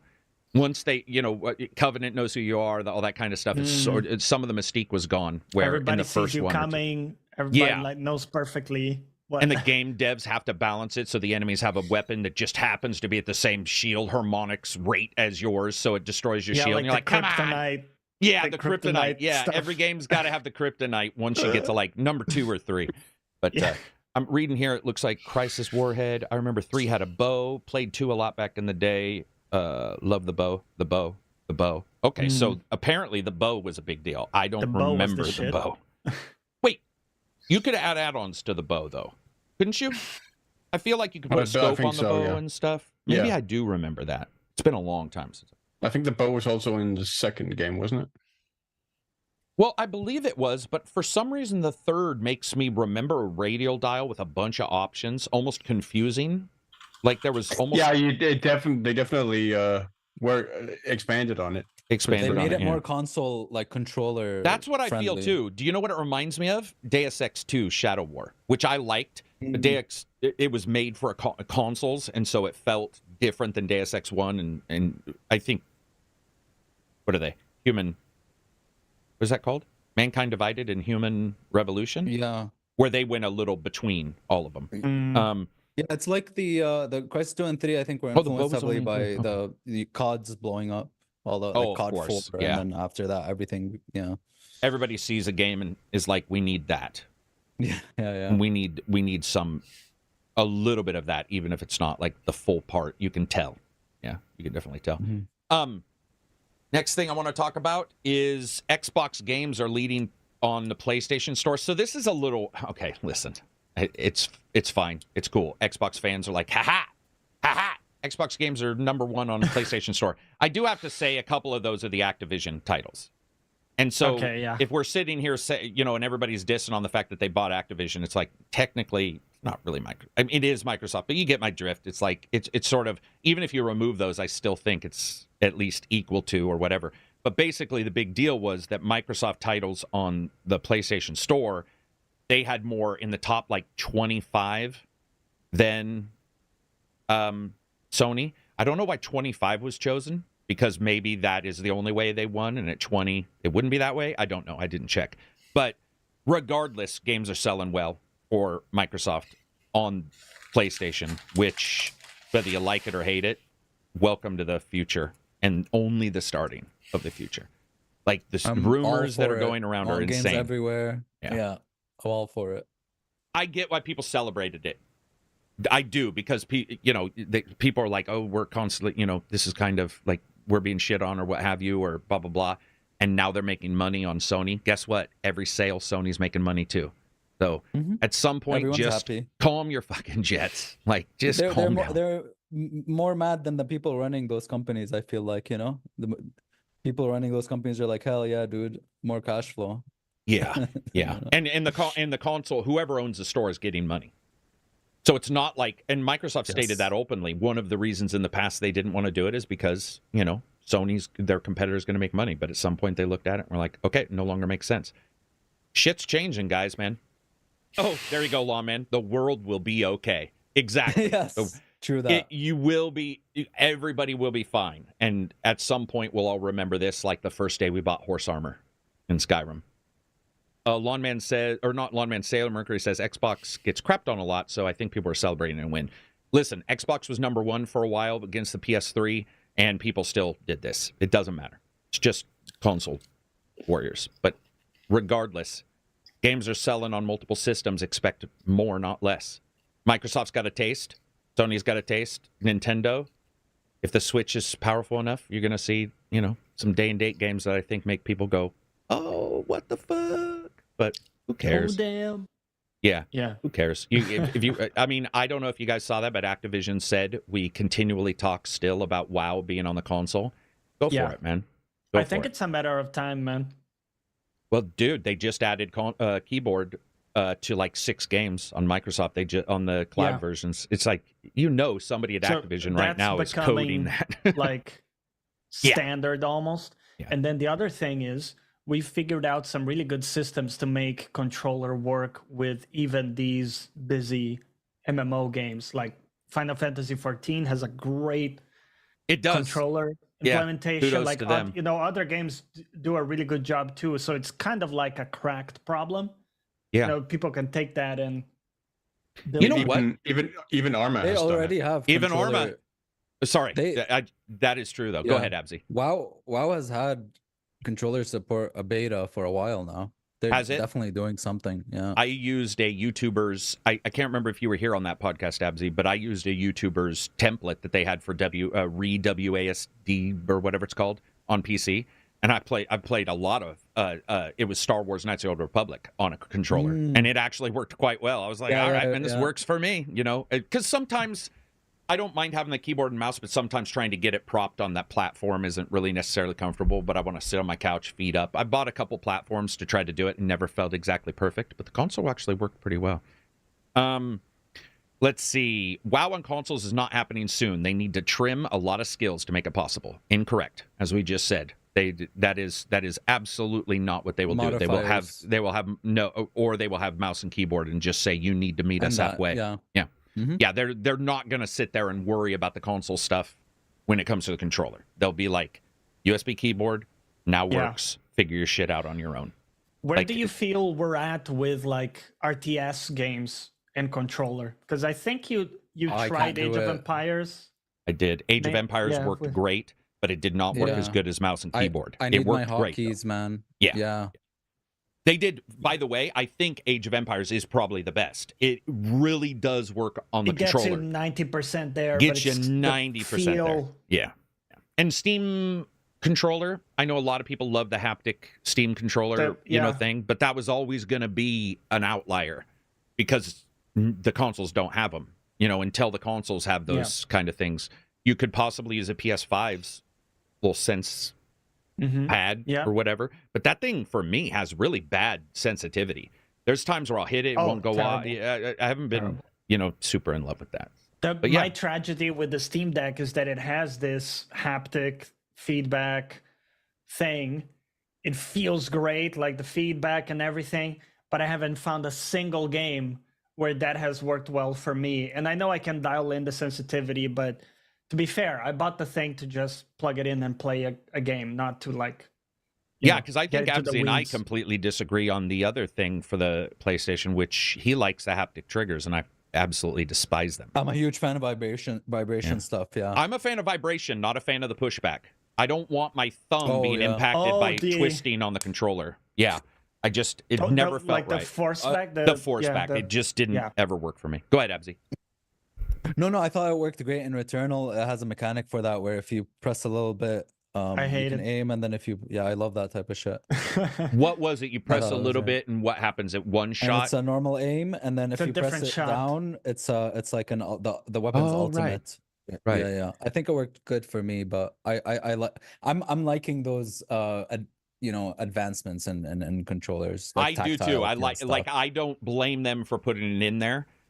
Yeah. And even the sense pad, maybe less so the sense pad. I think that thing has not panned out, but overall, yeah, like I want to see more of it work. Silver, you don't mess around with any of this kind of stuff, right? You're either mouse and keyboard or controller, right? You don't mess with any of the weird. You don't like use the sense pad on games or No, anything like not that? really. Yeah. What about gyro, Silver? You ever messed with gyro? Because I hate gyro. okay. Yeah. Well, the only I think I've used it in Splatoon There's a little no- bit. okay. Go ahead, Abzi. What were you saying? That just No, I was just saying the only time I really actually used gyro was in Splatoon because I couldn't aim, and because of the Nintendo controllers, and it was easier just to do that. Sometimes for like just pinpointing your Fine-tune. aim, but usually, man, I just turn that shit off. Sometimes it's so you never know, right? Other than the Wii, you just never know with that stuff. It's very wishy-washy. Also, I am not a fan of. So I have a mouse button here where in most games they have the DPI and you can change the sensitivity when you zoom in, which I think is fine, and I do adjust it slightly. But I have a mouse that will turn it down if I hold the button, so it'll go even lower. And I can tell you even that I don't like as much because it's just 3 degrees and it adjusts everything else. And so what I do is usually just find some happy medium that works for me with the one zoom in, and I'm good with it. But I do like that they're adding it to stuff. Somebody was saying Gears of War Tactics worked well. Gears of War Tactics is not a real-time strategy. That's a turn-based, but I agree with you 100% that really turn-based, yeah, they do. Turn-based. Dude, I think turn-based, I have no issue really playing turn-based games with controller. In fact, I think at times, depending on the game. You don't need hotkeys and all that. Yeah, like Baldur's Gate had a cool system with the wheel, right? You could customize yes, that's what I was actually going to bring up. But also Pillars did a patch, and I think on the Switch version, they had sort of figured out a way to do the dial thing, and it actually worked quite well for a controller. Also works really well with XCOM, like I think you mentioned. Mm-hmm. Oh, yep. yeah. Yep. I think those are like its strengths for a controller is that on the turn-based, you just don't have to worry about that speed of, of bouncing around and you miss it because the thumbsticks aren't as, as discreet as a mouse. It also helps that like they're smaller scale, so you don't like have to like switch between like multiple like control groups. Yeah. Control group 1, control group 2 that you have to like designate and stuff. Do you guys do that in real-time strategy? Are you guys big control 1 group is footman, control 2 group? Yes. Really? Yes. Man, that's what I meant by hotkeys, because like in Age of Empires, especially, like I even when I used to play the Blizzard StarCraft? one. Yeah, StarCraft. I need different unit groups. Yeah. Really? Yeah. I'm a caveman. I drag and I get close to all of, oh, bro. And if I get, if there's a couple spearmen in there, they're going to their death. Like, I'm just like, dude, fuck, whatever, I'm pretty close. And those guys go over and attack. I would not do well in, like a multiplayer scenario with good players, but it works well enough for me. Somebody was bringing something up. They were asking, Liam says, is the Tobii eye tracker any good? So I will tell you this. I've done one video on the Tobii that was Gen 1. I think they're Gen 3 or 4. Eye tracking in some games works phenomenally well, including Division 2. It is almost unbelievable how good that works in Division 2, how enjoyable it is to look over at an enemy, and the moment you aim, it goes pop. But eye tracking will never be perfect until they start getting really good laser systems, stuff like that. It is just a camera. I and it's trying also to know people who swear by Dinarma. What? Dinarma? In Arma. Oh, in Arma. I'm sorry. Yeah, I could see somebody swearing by that in Arma. Actually, it might even be better in Arma than it would be. I gotta try. Yeah, because in Arma, it allows you for the like free head movement, where you don't necessarily move your body, or the weapon, but you can just look around. Mm-hmm. Mm-hmm. I've used generic open source head tracking before. You put the little dots on your headphones. You put one here and two here, and those work pretty well in an Arma to just look around a little bit. And especially in a monitor my size, it actually helps a Right. lot because a bigger monitor. Were you saying something, Abzy? I'm sorry. No, I was Did just trying to. I was joking. I was trying to piss you off with the lasers in your retina. Yeah. Nope. Nope. It's not pissing me off. It's frightening the shit out of me. Christopher says, ACG, what about Warhammer Demon Hunter? It's tactics, but I don't think playing on controller would work. Man, have I done Demon Hunter?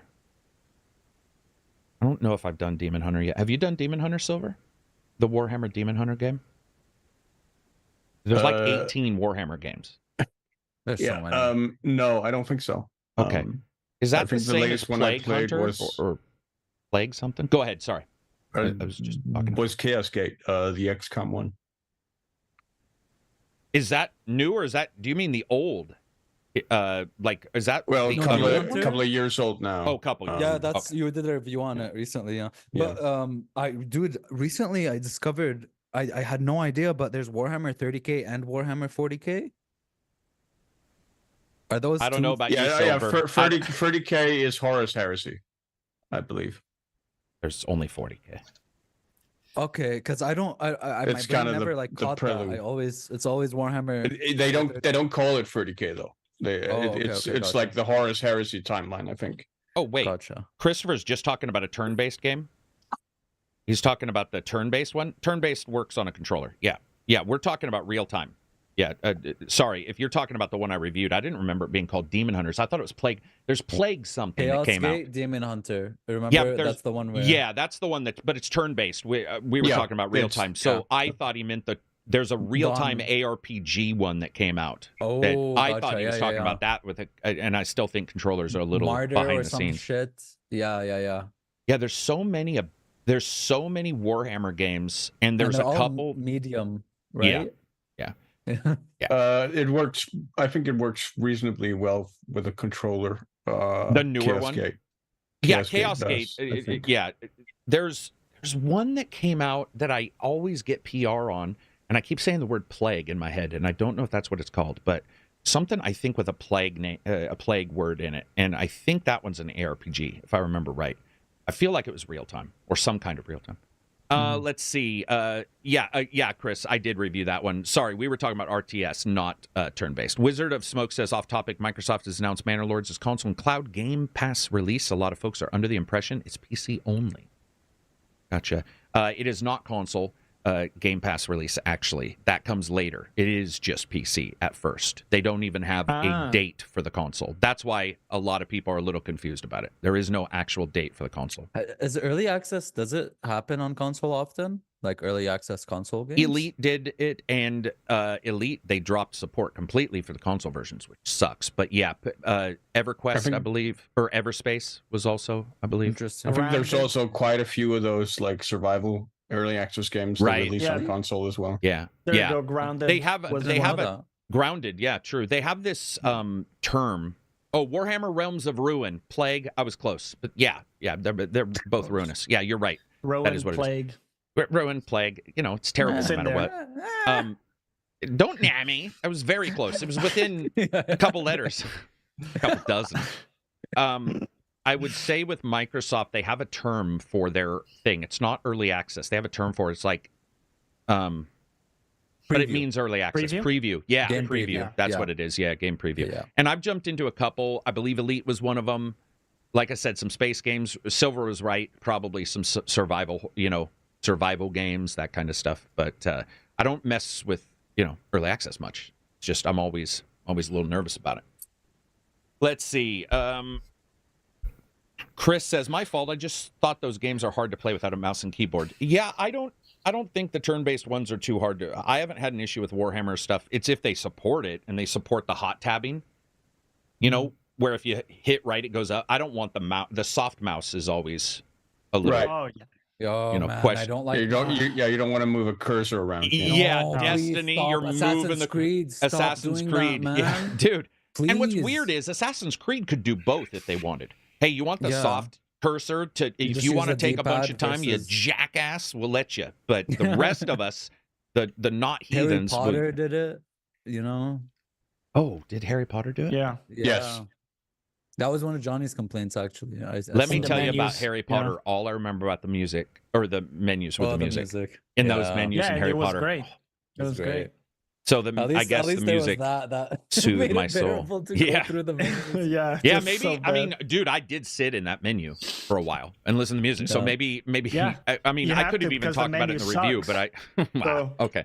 Yeah, yeah. I mean, soft cursors do suck, right? They just they do suck. They do, yeah. It shouldn't be done, man. It feels it always feels messy using a thumb. Yeah. Do exactly what I say, bitch. No. Let's see. Coolabon says, yeah, Xbox does early access quite often. PlayStation doesn't do it as often. Dreams was the only one I can remember. Dreams. Yeah, that's the one where you create your own games. Yeah, they What never happened do to it, that? right? Oh, They and just- Microsoft had Spark. Yeah. I fucked I around don't with even Spark a lot. I remember. liked Spark. I like Spark. It was Spark. another create your own, Oh. Now that your UE own 5 quest is out, I think they haven't been, doing a lot of. Why try to push the Lot of boundaries those. when the boundaries are at a level that you could push the game and just use what's already there? It's like that's why I think a lot of these companies are going to go with that. NG says, I'm surprised the Ori Devs game wasn't in-game preview. Oh, that's true. Yeah. No, yeah, the new didn't they break off from Microsoft after Ori? So it's not exclusive anymore, right? Right. No Rust, yeah. Yeah, that's probably why. But I think what he's saying is since it's in early access on Steam and it will come to the consoles, it would, seeing it there would be good. Yeah, true.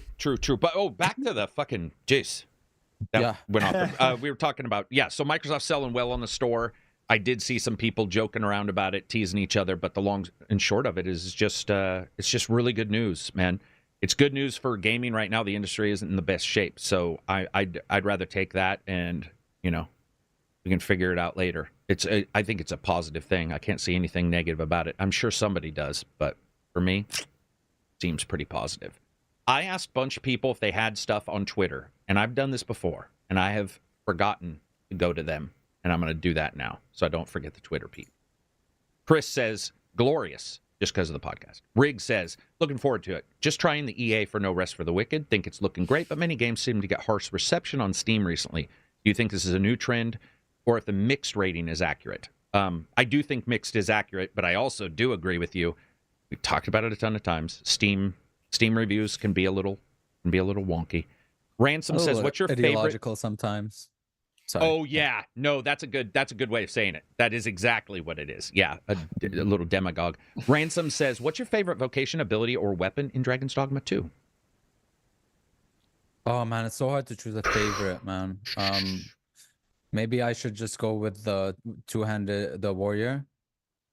Warrior and warrior probably. I mean, I love all of them. Have something there for me with a different play style. I think the archer is one of the best archer classes I've played in a game. But I might have to go to warrior just because I'm a warrior main always. Right. What about you, Johnny?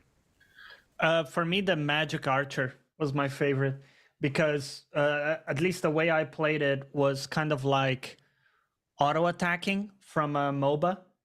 So, you kind of like do an arrow, move a little bit. Orb walk. Yeah, you orb walk. Orb walk. Yep. Yeah, it's like, you attack, move. Yeah. And then you have the special with, I won't say what it is. It's ridiculously strong. Yeah. I saw Johnny just absolutely annihilate a dragon. With that dragon? Oh, dude. You picked the amazing. wrong bitch. Yeah. Johnny just shows up. He's like, bad place to land.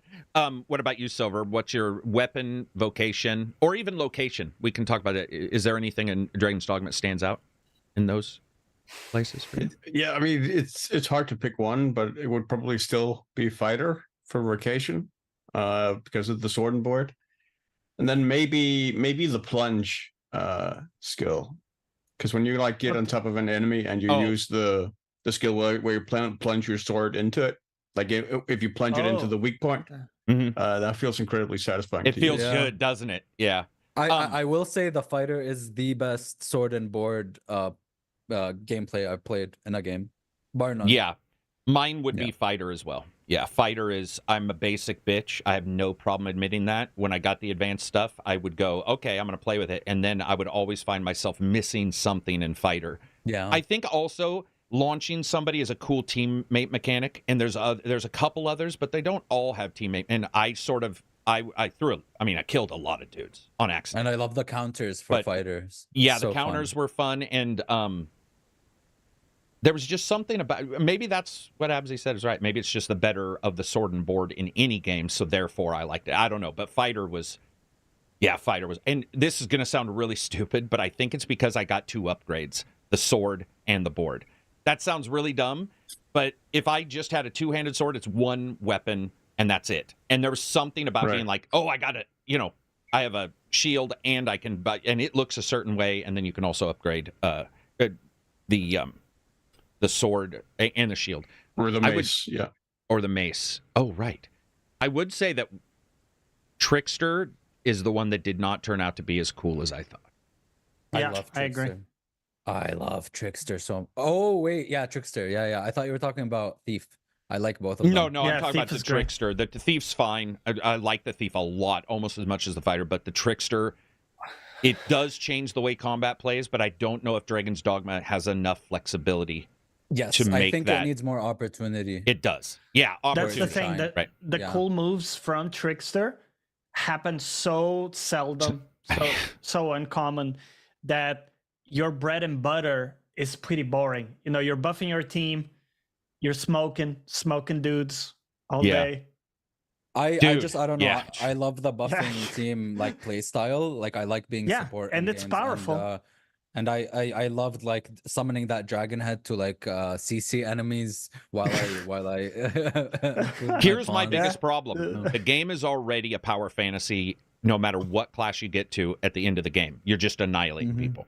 Yeah. And then the Trickster, I'd be like, "Rah, rah," and my guys would just, they were destroying people, man. Yeah, Like, yeah. I would get ready to cast a spell and I'd be like, oh, okay. And Well, they're those gone. guys are gone. And Yeah. that's also because, I did give them good stuff. I mean, I made sure Yeah. everybody, especially my main pawn, I was on top of everything for them. So, I what are you really going hope to say? with updates and expansions, they give you more opportunity with harder content and stuff to really Yeah. flesh out some of those classes. They Yeah. need Bitter Black Isle, yeah. Yeah, they do. 100%. They do. Or, Yeah, they or need- like an Everfall. Like that, like the post-game content, honestly, is probably my biggest disappointment with Dragon's Dogma 2. You didn't even. No, Fortunately. we can't talk about it. We'll talk about it in like No. 2 podcasts Yeah. from now. But I just because of some of the stuff that Yeah. pops up. But I would say, especially if you're good at the game, even generically, which I think everybody will be, because if you got to that point, you're probably pretty good. And then it has this curve where you're just, you're strong. And Yeah. I mean, if you buy a good pawn, like if you decide to Yeah, buy, I mean, by the time you hit like powered level up pawn- 50 in the game, you're pretty much cruising. Yeah. That's definitely something that I think that they could adjust in the N+ game that didn't really get adjusted as much as I would like. But yeah, it's a good question. Thank you very much. Next up, Dylan says, "How are you feeling about Kingdom Come Deliverance 2? The title. I'm surprised they didn't change it to." I think it's because it's still Henry. Like It's still maybe if Henry. they do another Yeah. character, it's Kingdom Come something else. Yeah. Yeah, I mean, I didn't expect it to be titled anything else. I mean, Me neither. I the don't first game did end on basically a cliffhanger that basically set it up for Kingdom Come 2. So Yeah. I mean, they could have done a subtitle, but that's a long name. Kingdom Come Deliverance, the rise of the Next. Gears of Shadow of Warring. And you'd be like, all right, that isn't going to fit That's in a the YouTube. Japanese game now at that point. Yeah. You know? Yeah. Yeah. And then Jake says, I didn't know No Rest for the Wicked doesn't have a pause function. Yes, that's correct. Omni says, where does the Fallout show rank among other video game adaptions in any media? So we'll add books to that. Oh, Still one of the best. I think it's my favorite. I mean, the only other video game adaptation that I really liked was Castlevania. But Mhm. when it comes to live action, I think Fallout is the best for me personally.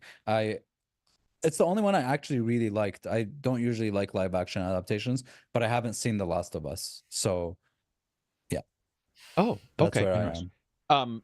Honest Games guy who never lied says, you'll probably cover this, but what are some improvements you would like to see with Kingdom Come 2 after seeing the trailer and hearing about the scope?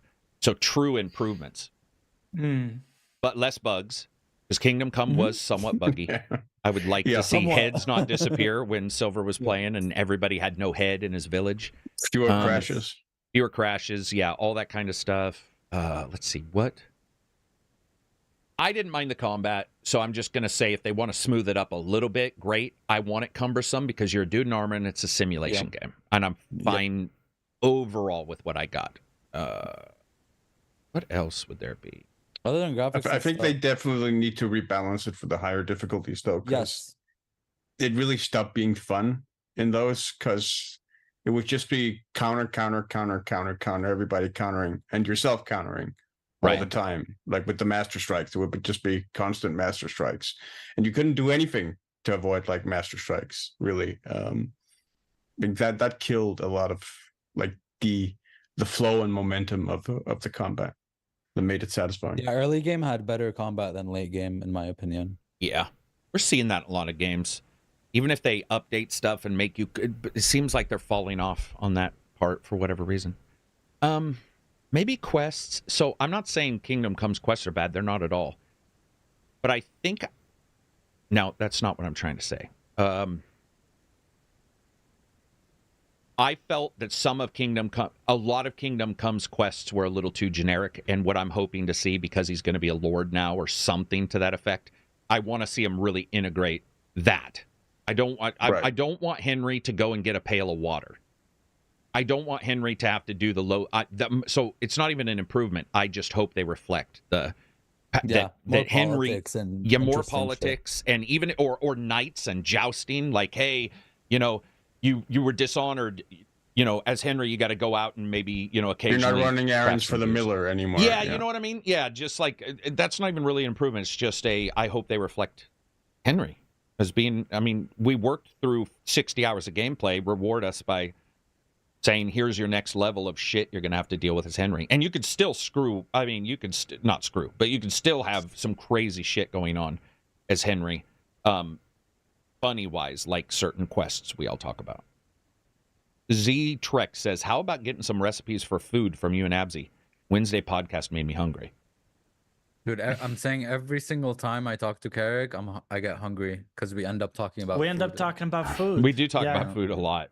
Which is funny because, we do. I don't know why. Food cheese and steak. Cheese and steak. That's the recipe. Yeah. Yeah, that is the recipe. If you want to, put a little salt, pepper, cheese, and steak.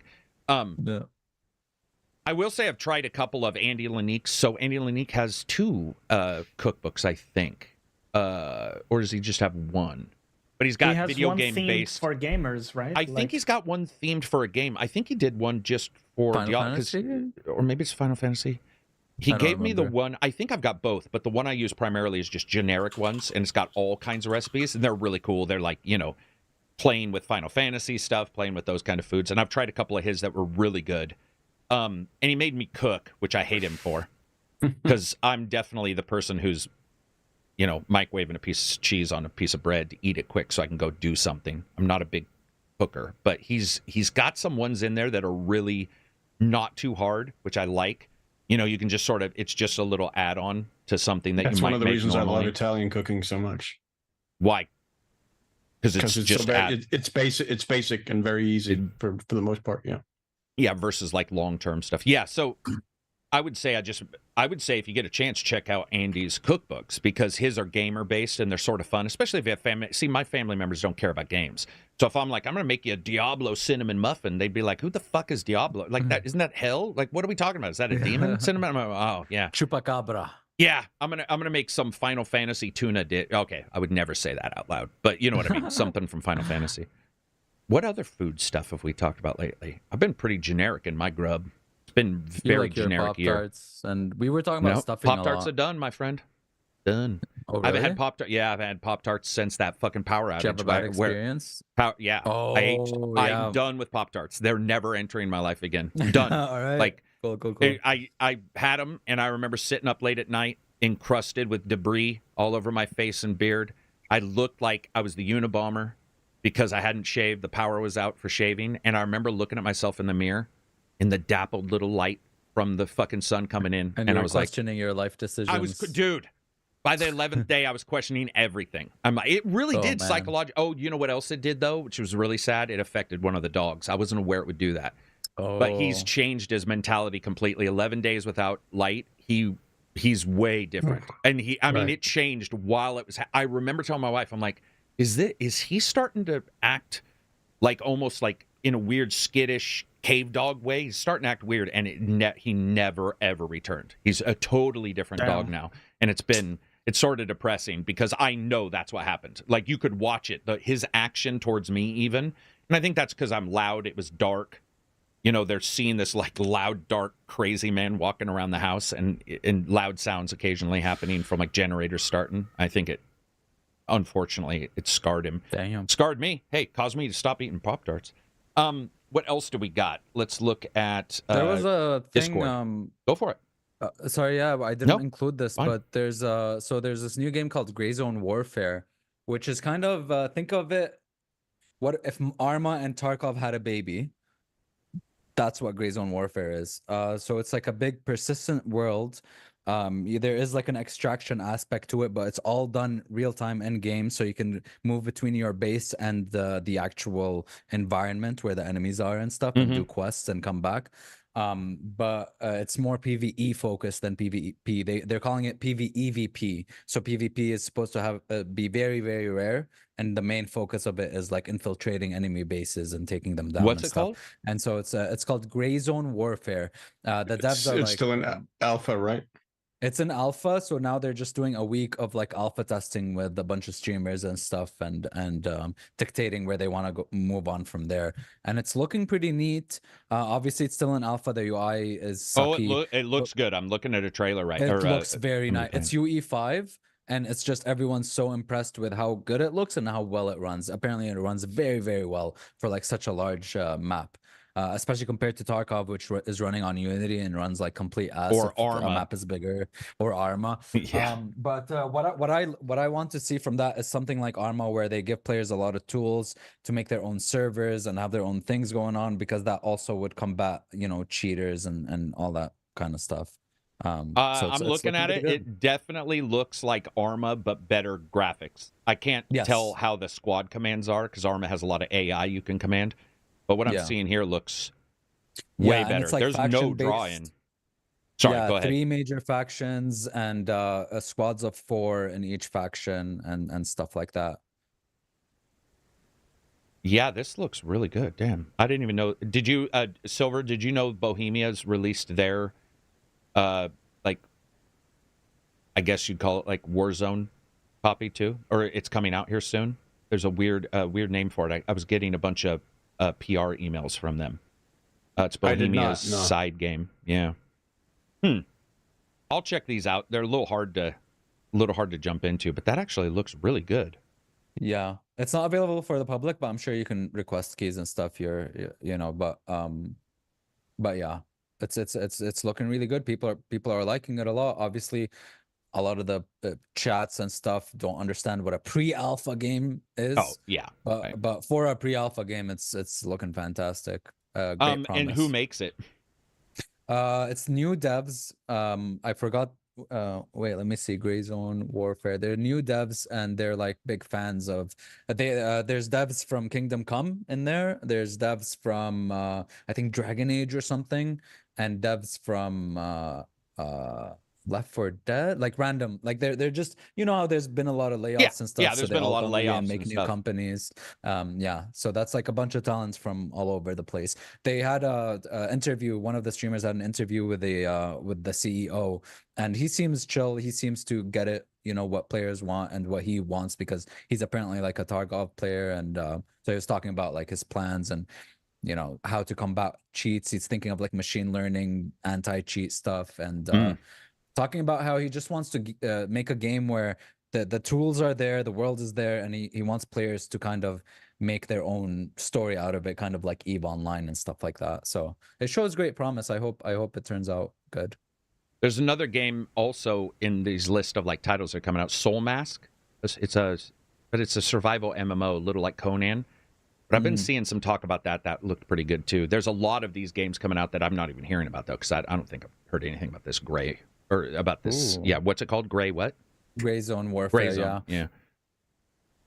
Man, there's a lot of them. Have a good weekend, bud. Oh, yeah, you too, Lawn Man.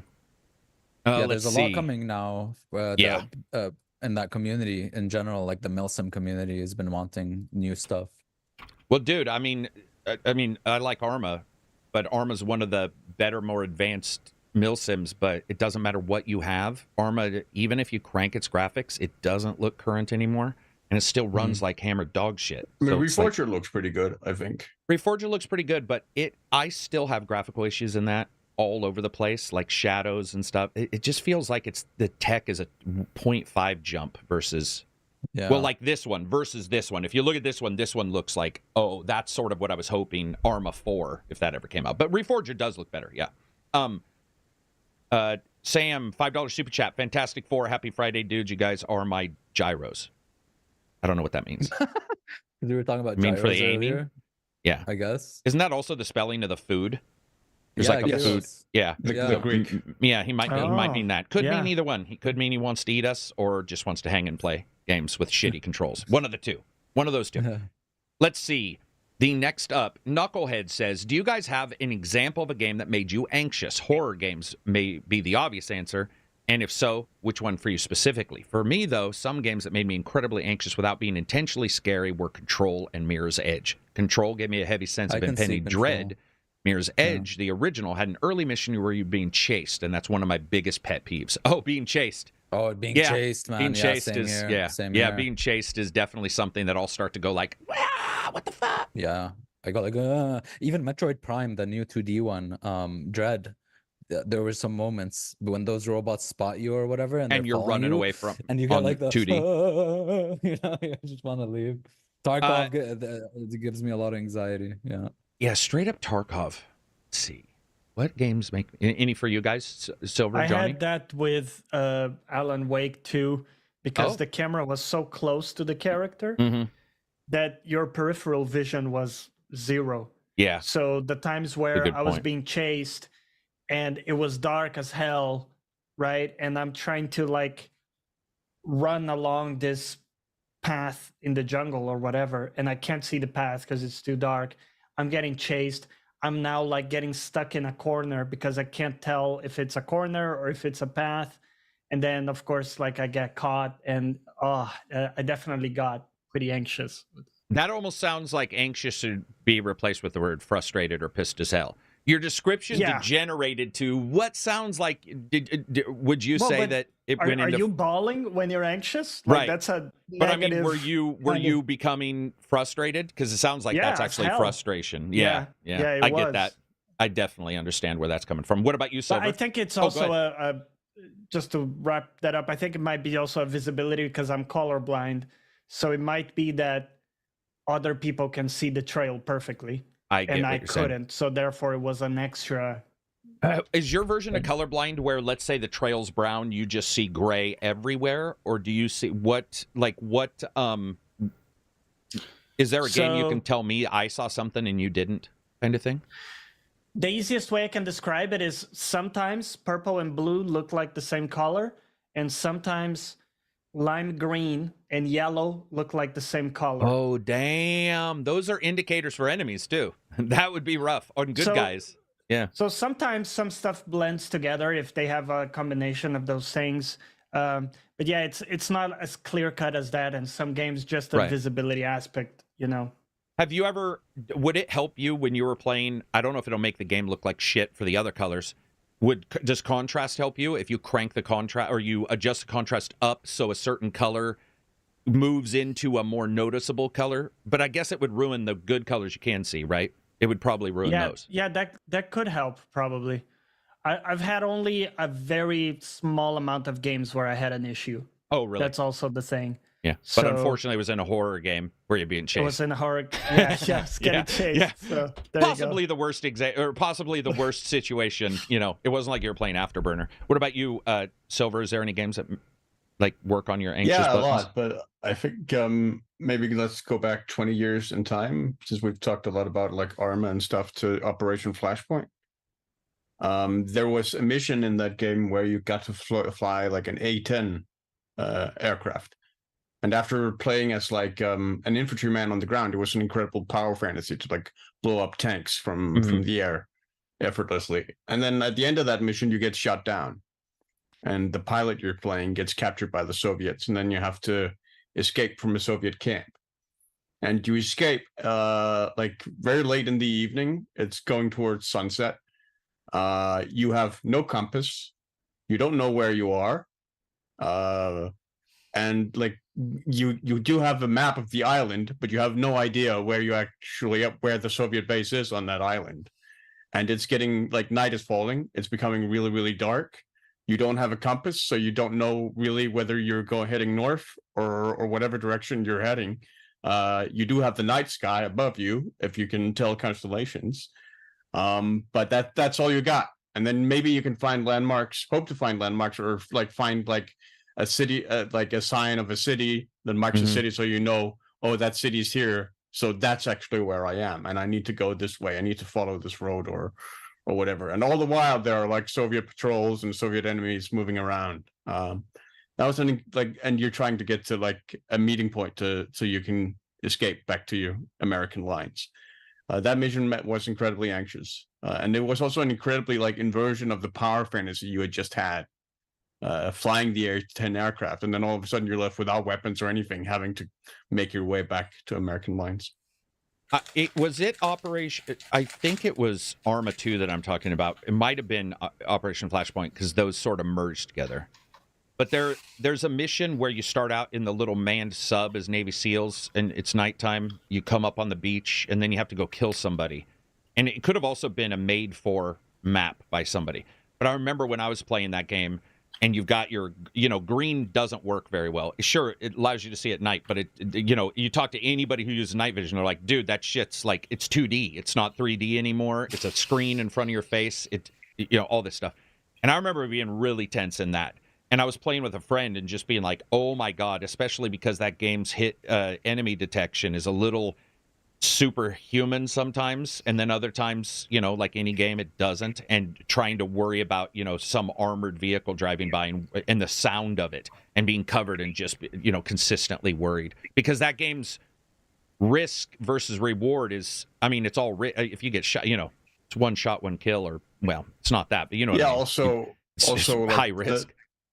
Like the first Arma is the first game that I can remember playing that actually had pitch black darkness at night. Yep, they did a good job. You could not see anything outside of the light, which made night vision so invaluable for like combat. Although if you did stay out in the dark for long enough, you did sort of start to be able to like make out shapes, and like your vision would kind of adjust to where you could see some stuff.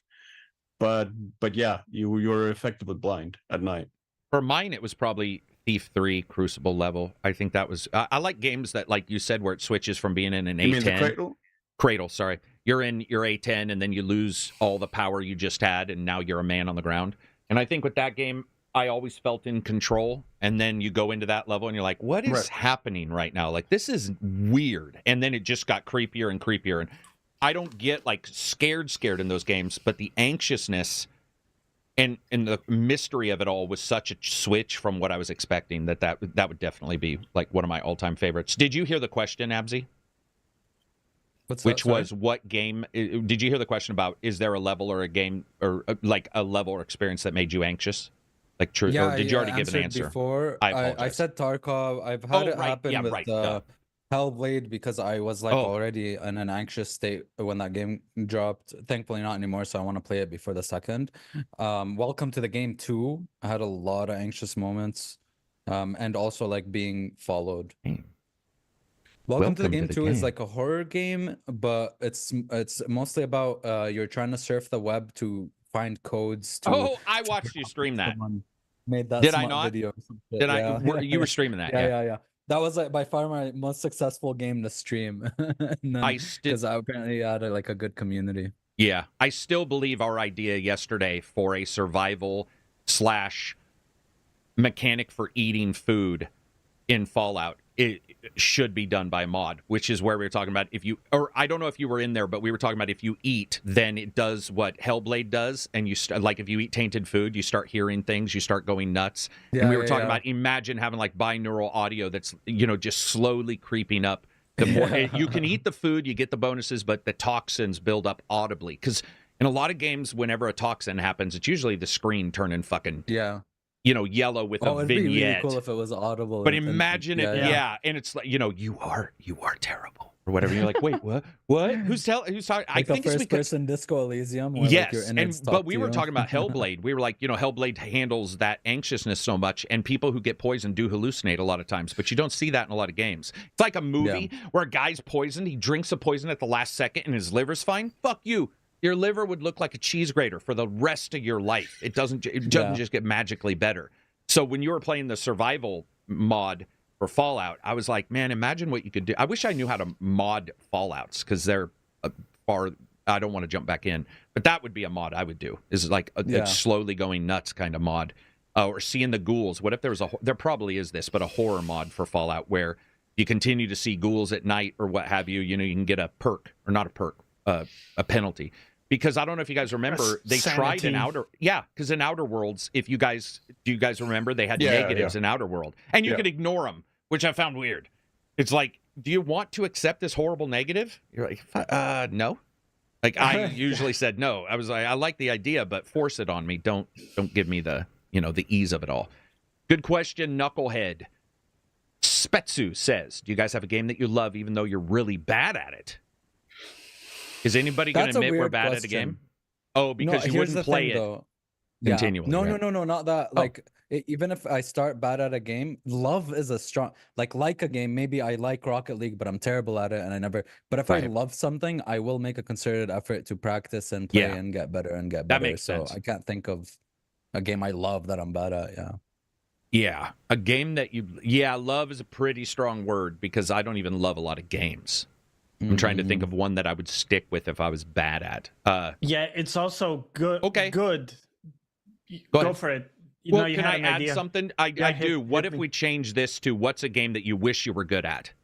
Like wish, because you know it's good, but without the time it takes to get good at, right? Yeah, right? Or it's just a skill set that maybe you don't have. Could be a puzzle game. Some puzzle games I'll play, and they'll be like, this is level 2, and I'm like, fuck you, that's level 22. Like, I don't know what you're talking about. Yeah, either one. Go ahead, Johnny. What was your answer going to be? Well, I was going to say, like, for example, Monster Hunter World is a game where the skill ceiling is so high that even though I put in many hours, like 300 hours, I would still say I'm not like good at Greatsword. Okay. Like I can play fine. I can beat any enemy in the game, but good goes so high in that game. Yeah. Like the people who are good, they can like never get hit, right? They are able to disjoint every enemy attack. Oh, damn. Okay, I see what you're saying. They can like script the fight so that they control exactly what happens. Okay. Yeah. So that's why I wouldn't say I'm good. That's my only thing is like, okay, what's it mean to be good, You beat what's in the game for sure. But there are some games where like the skill ceiling is so crazy high. I have the exact same thing as you, but with Devil May Cry 5, where I'm good, I'm not bad, but the shit people can pull off, the skill there's so ceiling much finesse. Yeah, those for timings sure. And oh man. Yeah, 100%. Dude, it's like Dark Souls for me. I can beat a Dark Souls.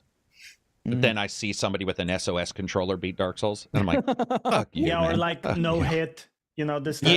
Yeah, I'm definitely not a no-hit guy. In fact, I'll make a build that's almost hit, where I'll be like, I can soak up some hits because I can't do a no-hit. Go ahead, Silver. I don't want to talk over you. What were you saying? I've been playing Punch-Out for over 30 years, and I still haven't beaten it. Oh yeah, that's well. I mean, that's a rough game at times. Teenage Mutant Ninja Turtles, the old one.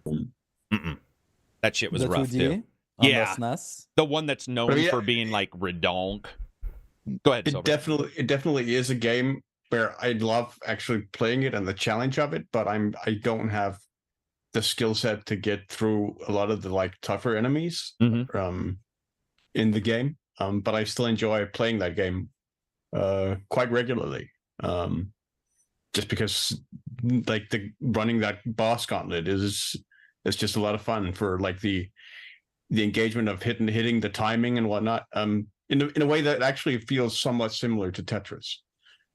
And Tetris is it's actually another game where I'm not actually elite at it, I would say, even if, with all the time I've invested in it, I'm definitely not an elite Tetris player.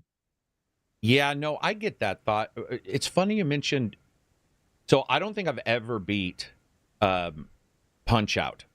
But what happens is I'll get good, and then there'll be an enemy that just defeats me, handedly. And that happens in some fighting games until I'll get through the first 4, and then there's like that 5th character that you're just like, what is happening here? Why is nothing I'm doing working? And I think with Punch Out, I do get where you're coming from. Like, I don't think I've ever beat Punch Out, but I can do well against some of them, and then there's usually some jackass redhead in there, some ginger kicking my ass, and I'm like, I'm done.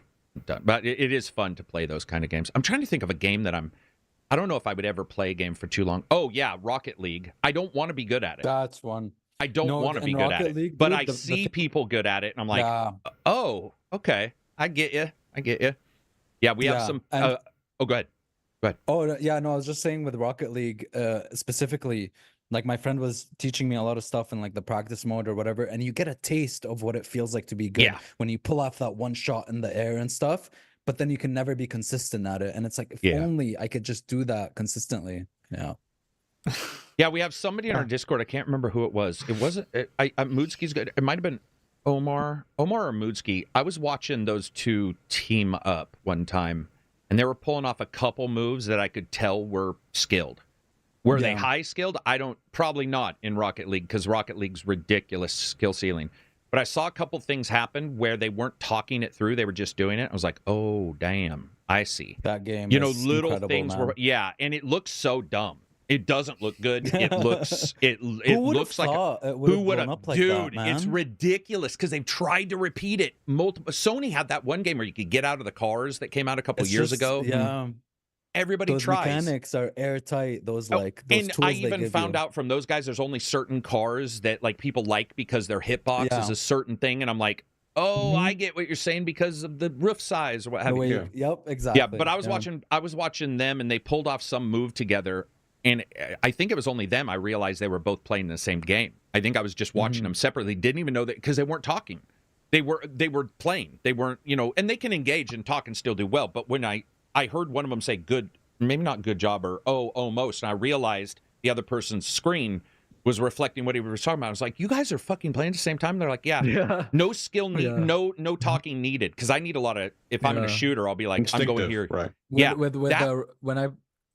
When I play Rocket League with my friend, it's just like, I go, you go. Oh, okay, I have to say, because otherwise or have you ever got that thing when it's like, you go, I go, you go, and you both are like, almost like when two people are trying to talk, and you're like, one of us needs to fucking go, that's awesome. That's awesome. Good question, Spetsu. Thank you very much. MK Bandit says, have you played Hades 2 playtest? Anybody done Hades 2? No. Nope. Let's see. Silver wants to. We talked about Kingdom Come. Is there anything else you want to talk about for Warhammer 3: Thrones of Decay? The expansion. I mean, it's looking really exciting, honestly. And there's a lot of positivity for once, actually, about it in the Total War community. Finally, only been 10 years. Because along with like the new expansion content, they're also launching a major free update that's going to revamp a lot of existing mechanics in the game. So especially like the Empire, which is the most popular faction in the game, is getting a major overhaul with new campaign mechanics and stuff that look really, really good. The Dwarves as well, which is one of my favorite factions, getting a major overhaul. It just looks really, really good. I mean, it's got me back excited for Warhammer 3 again. And it is nice to see positivity back in the community with people getting excited about it. So hopefully they deliver on it when it's out on April 30th. Are people happy about rejiggering entire mechanics? Is that seen as a positive? That yes, because as new factions and new mechanics get introduced, the older ones from the very first game kind of get left behind. So they need to be charged on as again to sort of bring them up to snuff and on par with the newer mechanics and newer factions and stuff. They also get like new lords, new heroes, and new units and stuff. The dwarves have gotten a large airship with cannons. The Empire has gotten a land ship with cannons and a new steam tank and stuff like that. it looks really, really fun to play around with.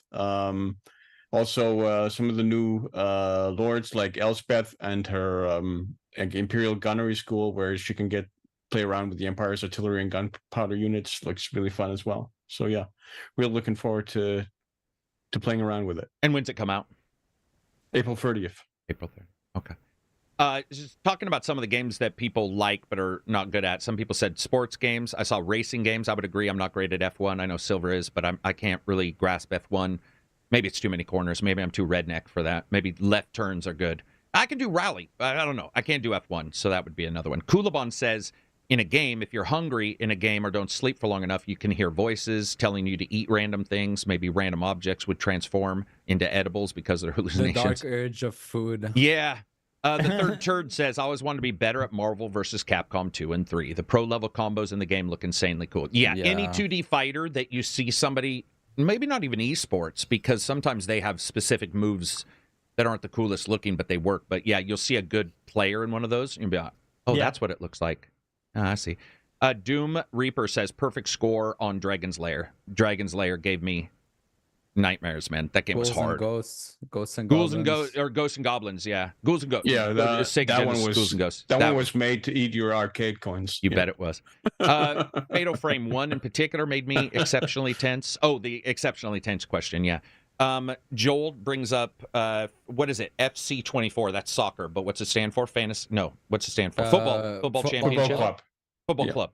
24 in Rocket League. Ref says, reminds me of the one guy who beat Dark Souls with a Guitar Hero controller.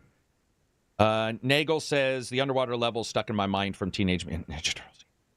Yeah, that game. Yeah, everybody's bringing that one up. Damn, everybody's bringing up that underwater level. Shrek says, zombies ate my neighbors. I've only ever gotten to like level 8, and there's 30. Oregon Fresh brings up Lion King. Yeah. Lion King and Prince. What is it called? The other one, Aladdin, Prince Ali. or Hercules. Yes, Aladdin. All of them, man. Fuck those Disney games were hard, man. Dude, I don't know what Were they they? thought they were Story doing. one, dude. Yeah, The Toy Story one. yeah. Go ahead, Silver. What were you saying? Were saying? they hard? Yes, I dude. thought They're so. considered hard. They are legit considered hard, especially.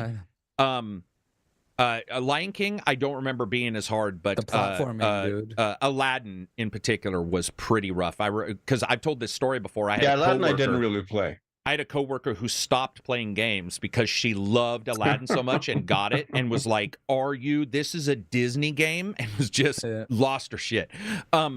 Fortnite, that's a good one. I've seen people good at Fortnite that make me feel stupid. Woodpit says Willow for Nintendo was hard. I do remember playing Willow. I don't remember the difficulty on that one. Rocket League, Fortnite, Rocket League, Fortnite. If you guys like Punch-Out, try Thunder Ray. It's very Punch-like. Punch-Out-like. Thunder Ray. Yeah, I haven't heard about that one. Moltov, what's up? Hey, Carrick. What's up with you, Michelle?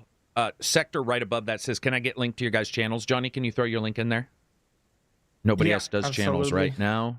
Shrek, Trackmania. Oh, yeah, Trackmania. Have you guys watched the YouTube shorts that'll pop up where they'll put like a discussion and then they'll have somebody in the background doing Trackmania? Just have it in the background. Yeah, and you're like, they're doing flips and they're perfectly running something. And my brain is going like, I don't even know what's happening right now. That game is like basically trial and error until you find the most optimized way of doing a level. Yeah.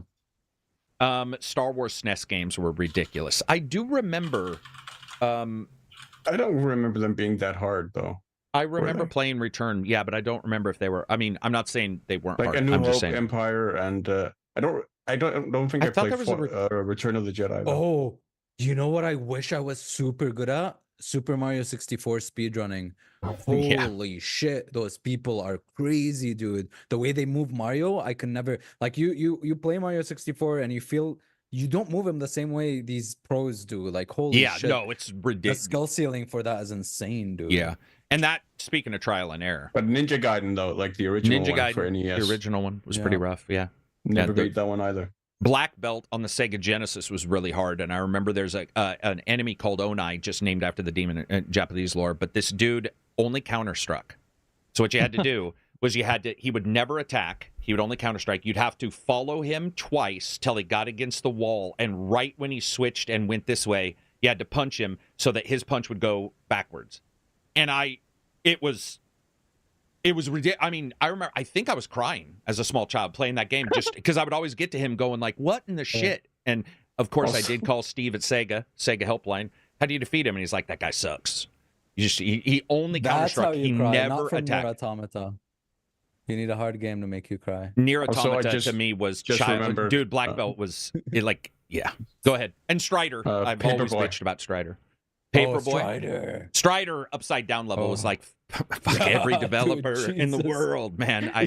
Not only in Paperboy did you have to run the gauntlet of like throwing every paper accurately in somebody's mailbox. You had to watch out for hazards and shit. Then when you finally got off the street, you had the gauntlet at the very end of like the obstacle course you had to go through. Oh my God, yeah, it was a bicycle course. I forgot about that. Maybe I never got to it very often. Maybe that's why I don't remember. Does anybody remember Maximo from PS2, the Ghouls and Goblins sequel? I do remember. I thought it was not good. Damn. I thought it was not good. Yeah, it's named after the knight, right? Because isn't his name that? Yeah. Yes. Oh yeah. Because Sirius says, and this is, by the way, a binding question. It's going to slow the podcast down because it's quite depressive and super detailed. We need to answer this. Because Sirius says, thoughts on Henry's new haircut in Kingdom Come 2? Oh, Henry looks more jacked. He looks more jacked. I don't notice the haircut, to be honest. I didn't notice the haircut. Yeah. Lucitan brings up a really good one here. He says, the rise of EA instead of Kickstarter games. I, for once, prefer EA because I can jump in the game and play when I feel like it, and me as a player can see actual evolution of the game instead of hoping Kickstarter goals are delivered. You guys seem pretty adamant that EA games are a no-go as your personal choice. My question is, why back Kickstarters is okay, but EA is not? They're not. I agree with him. Kickstarters are I haven't kickstarted a game, and I've kickstarted one board game. It luckily hit, but I think I told you guys I accidentally clicked on failed. In your Kickstarter profile, you can click on ones that haven't hit their whatever, and I have a couple on there, and I'm like, never again. And Kickstarter is, Kickstarter sometimes will release executables, though. I have seen that, where a company will be like, on Kickstarter, they'll give you a zip drive with the game in it, but I agree. No, I don't even think they're really the same thing anymore. Like a closed beta or alpha or whatever. Yeah. I don't feel like, what were you saying, Abzi? Sorry? I was just saying our complaints about early access. I don't think was that Kickstarter is better. No, definitely not. I think we were like, it's a necessary evil type thing where it does actually. We've seen it help a lot of games. We're just kind of burnt out on a lot of it, because we've purchased a lot of early access games and got burnt out before 1.0. So I just don't do anymore because I do not want to be burnt out. In the games, like before it actually releases, but I think it's a good net positive. I'm largely okay with early access, but it does depend. Like I do have a major burnout for survival early access game. Just because it became a genre. Like 4 or 5 years ago, that like there was just a deluge of them, and where there was just so much burnout that I still haven't recovered from that burnout. Don't mention it. Don't say the game. I'm hoping you guys. I don't want to hear you guys try to tell me The Raft is a good game. These guys tried to sell me on The Raft that time. It came out Shut up! Full access. Stranded Deep and stuff. Stranded Deep, dude. All those survival games. The Raft. Okay, The Raft didn't come out, but The Forest. Forest 2, luckily, seems to have been good, right? The Forest 2 was good. Yeah. I haven't launched it yet. I bought it, but dude, EA survival games are their own genre now. It is like it's not even survival games. It's just we're gonna see if somebody spends money on this, and then we'll. The Raft is bad. Moving on. Pretty much all that. Alameen says I can't remember which one, but for a couple boss fights that took a while, I took. Oh, he's talking about anxiety. He says pretty much the Dark Souls games. I can't remember which one, but for a couple boss fights, I took propanol, which a beta blocker. A beta blocker to cause him to not shake as much. I get a thumb tremor sometimes in a really stressful time, and I was doing Bloodborne, and I was doing Forgotten Lords, the first one. Lords of the Forgotten, the first one. And there was a hard fight, and I went around a corner, and I looked at my footage later, and you could see the footage going, Tremor. Yeah. Yeah, because for I me, went got, around a like, corner the and there was a back little pains. tremor because I was so stressed. What were you saying? Yeah, I got lower back pains. Like in Tarkov, if I find like a really good gun or like something valuable, and there's like 2 people there and shit, I start getting my back Or starts have you hurting played me. for so long that you find your shoulder muscles or something are tense because like you're hunched Yeah. over, and then the next day you're like, what the fuck did I tweak Yeah. my neck? And you realize, nope, you were just. Yeah. Gamer. Yeah, I mean, it's funny about that. I saw a picture Gene posted on Twitter where like the guy is leaning forward in the chair, and it says like this has been proven to work or something. Gaming Oh, yeah, by posture. leaning forward and It's like looking when- closer. Yeah, like once you do when this, you're yeah. trying Yeah. for a boss and you're like leaning Dude. forward, like focused. Have you guys ever played like especially console games, but you play a console game and when you're really stressed, you find yourself like I've found myself leaning to the left when I go around a corner to the left. And I'll Yes, be all 100% all the time, and I go like this or like yeah. yeah. Oh yeah. Yeah, Yeah, yeah, you're yeah. like somehow the Like this, monitor like- knows you're moving, but Or, you're like, or like yeah. oh as yeah. if With the gyro is racing. on. Yeah, or with the something. racing. Yeah. Yeah. Yeah, racing games I definitely have caught myself. Well, Yeah. I use the steering wheel some, but even when I'm not, I've caught myself doing the lean to each side to sort of, and sometimes I curve my head because it matches the horizontal now in the car. Like if the car's leaning, sometimes I'll try to match the horizontal so everything looks right, even though, it makes no sense. What were you going to say, Silver? Were you going to say something? I used to in my foolish youth, I used to do the like the ultimate challenge runs of games like Resident Evil and Metal Gear Solid to get the best ranks at the end of the game, where it basically required you kind of to finish the game in one sitting, generally without saving. Oh. And that could make those games quite anxious toward the end. Particularly, I remember Metal Gear Solid 3 Snake Eater, where there's like a section towards the very end where Eva has been wounded and you have to carry her while you're being searched for in the woods by patrols, and that being really, really iffy, getting through there undetected with her. Yeah. Like that being very, very anxious there because the entire run basically came down to that single moment. That single moment. And Yeah. Dude, that's why when I see sorry, go ahead. no, what were you saying? When I see speedrunners, when you invest so much time into something and things are going really well, or you're on world record pace, like even Yeah. me when I was I used to do piano recitals, and I'm like, I'm playing the song perfectly, but towards the end I'm like, oh shit, everything was perfect Yep. until this point. If I fuck up, it's a fuck up. And Gonna fuck it up, gonna would fuck it get up. me super- Yeah, When- that When would you're get me so learning sad. martial arts, there's a lot of times where like you'll, especially classical, you'll learn a kata, and there's almost always a move that your body style isn't good at. There's a twist or something. There's something there that you're, and my brain will have everything on auto, but it is concentrated on that. And as you get closer, my anxiety would go, like it would go to 1,000,000,000% where everything was fine. And then I remember, and piano, I'm not great at it, but there's a couple songs I know how to play, and there's particular parts where my brain is ignoring what I'm doing. And it's like, you're getting close, dude. You're getting close. Guess what's coming up? And you're like, yeah, that's rough. That's I remember rough. those karate sequences we had to do, and they were like long-winded, and you get to the end, you're like, "Oh shit, I didn't fuck up." And they, let's not yeah, fuck up well, then, or you get the thing where because you're no longer tight and like focused on stuff, you'll mess up the easiest move possible. yeah. And we do have, luckily, most black belt tests, you have some fails you can do, but there'll be times where, yeah, something will mess up, and you're like, dude, seriously, you messed up something that like is the but humans, I mean, that how you deal with stress is a huge deal anyway. So, somebody was, we were talking about games that were hard, and I wanted to bring up, Le Mans on the Dreamcast, I believe it was Dreamcast, had a 24-hour race, or at least an extended hour race. And I remember doing those, and when you got near the end, it had nothing to do with the track anymore. You knew the track. It had to do with that you knew you were at the end. And I would see my friends' faces red from blood pressure. Like, and we're talking 18-year-olds, but they would be sweating. And I remember getting up from the chair, and your back is, I mean, and it doesn't matter at the time. You could have a old lawn chair with slats in the back. It didn't matter. Your body was like, this is war. Like, I mean, like something's happening right now that's causing me to freak out. And yeah, those times are fun though. Dog being in it, call him Two Dog, like we were joking. Like whatever you want to do, put him in there. Yeah. That would be, that would be cool. Yeah, I think like radio station. technology-wise will be interesting Yes. because there's some developments there with the technology itself. Yeah. Honestly, I what the kind of want to see Enclave is where, up to. where that Yep. goes. Yeah. Yep, Yeah, the yeah. groups themselves, what they're up to. I would like to see them do a callback, so they can do locations easily. But like 3Dog or characters we've seen, there's some Yeah. stuff that yeah, that would be fun.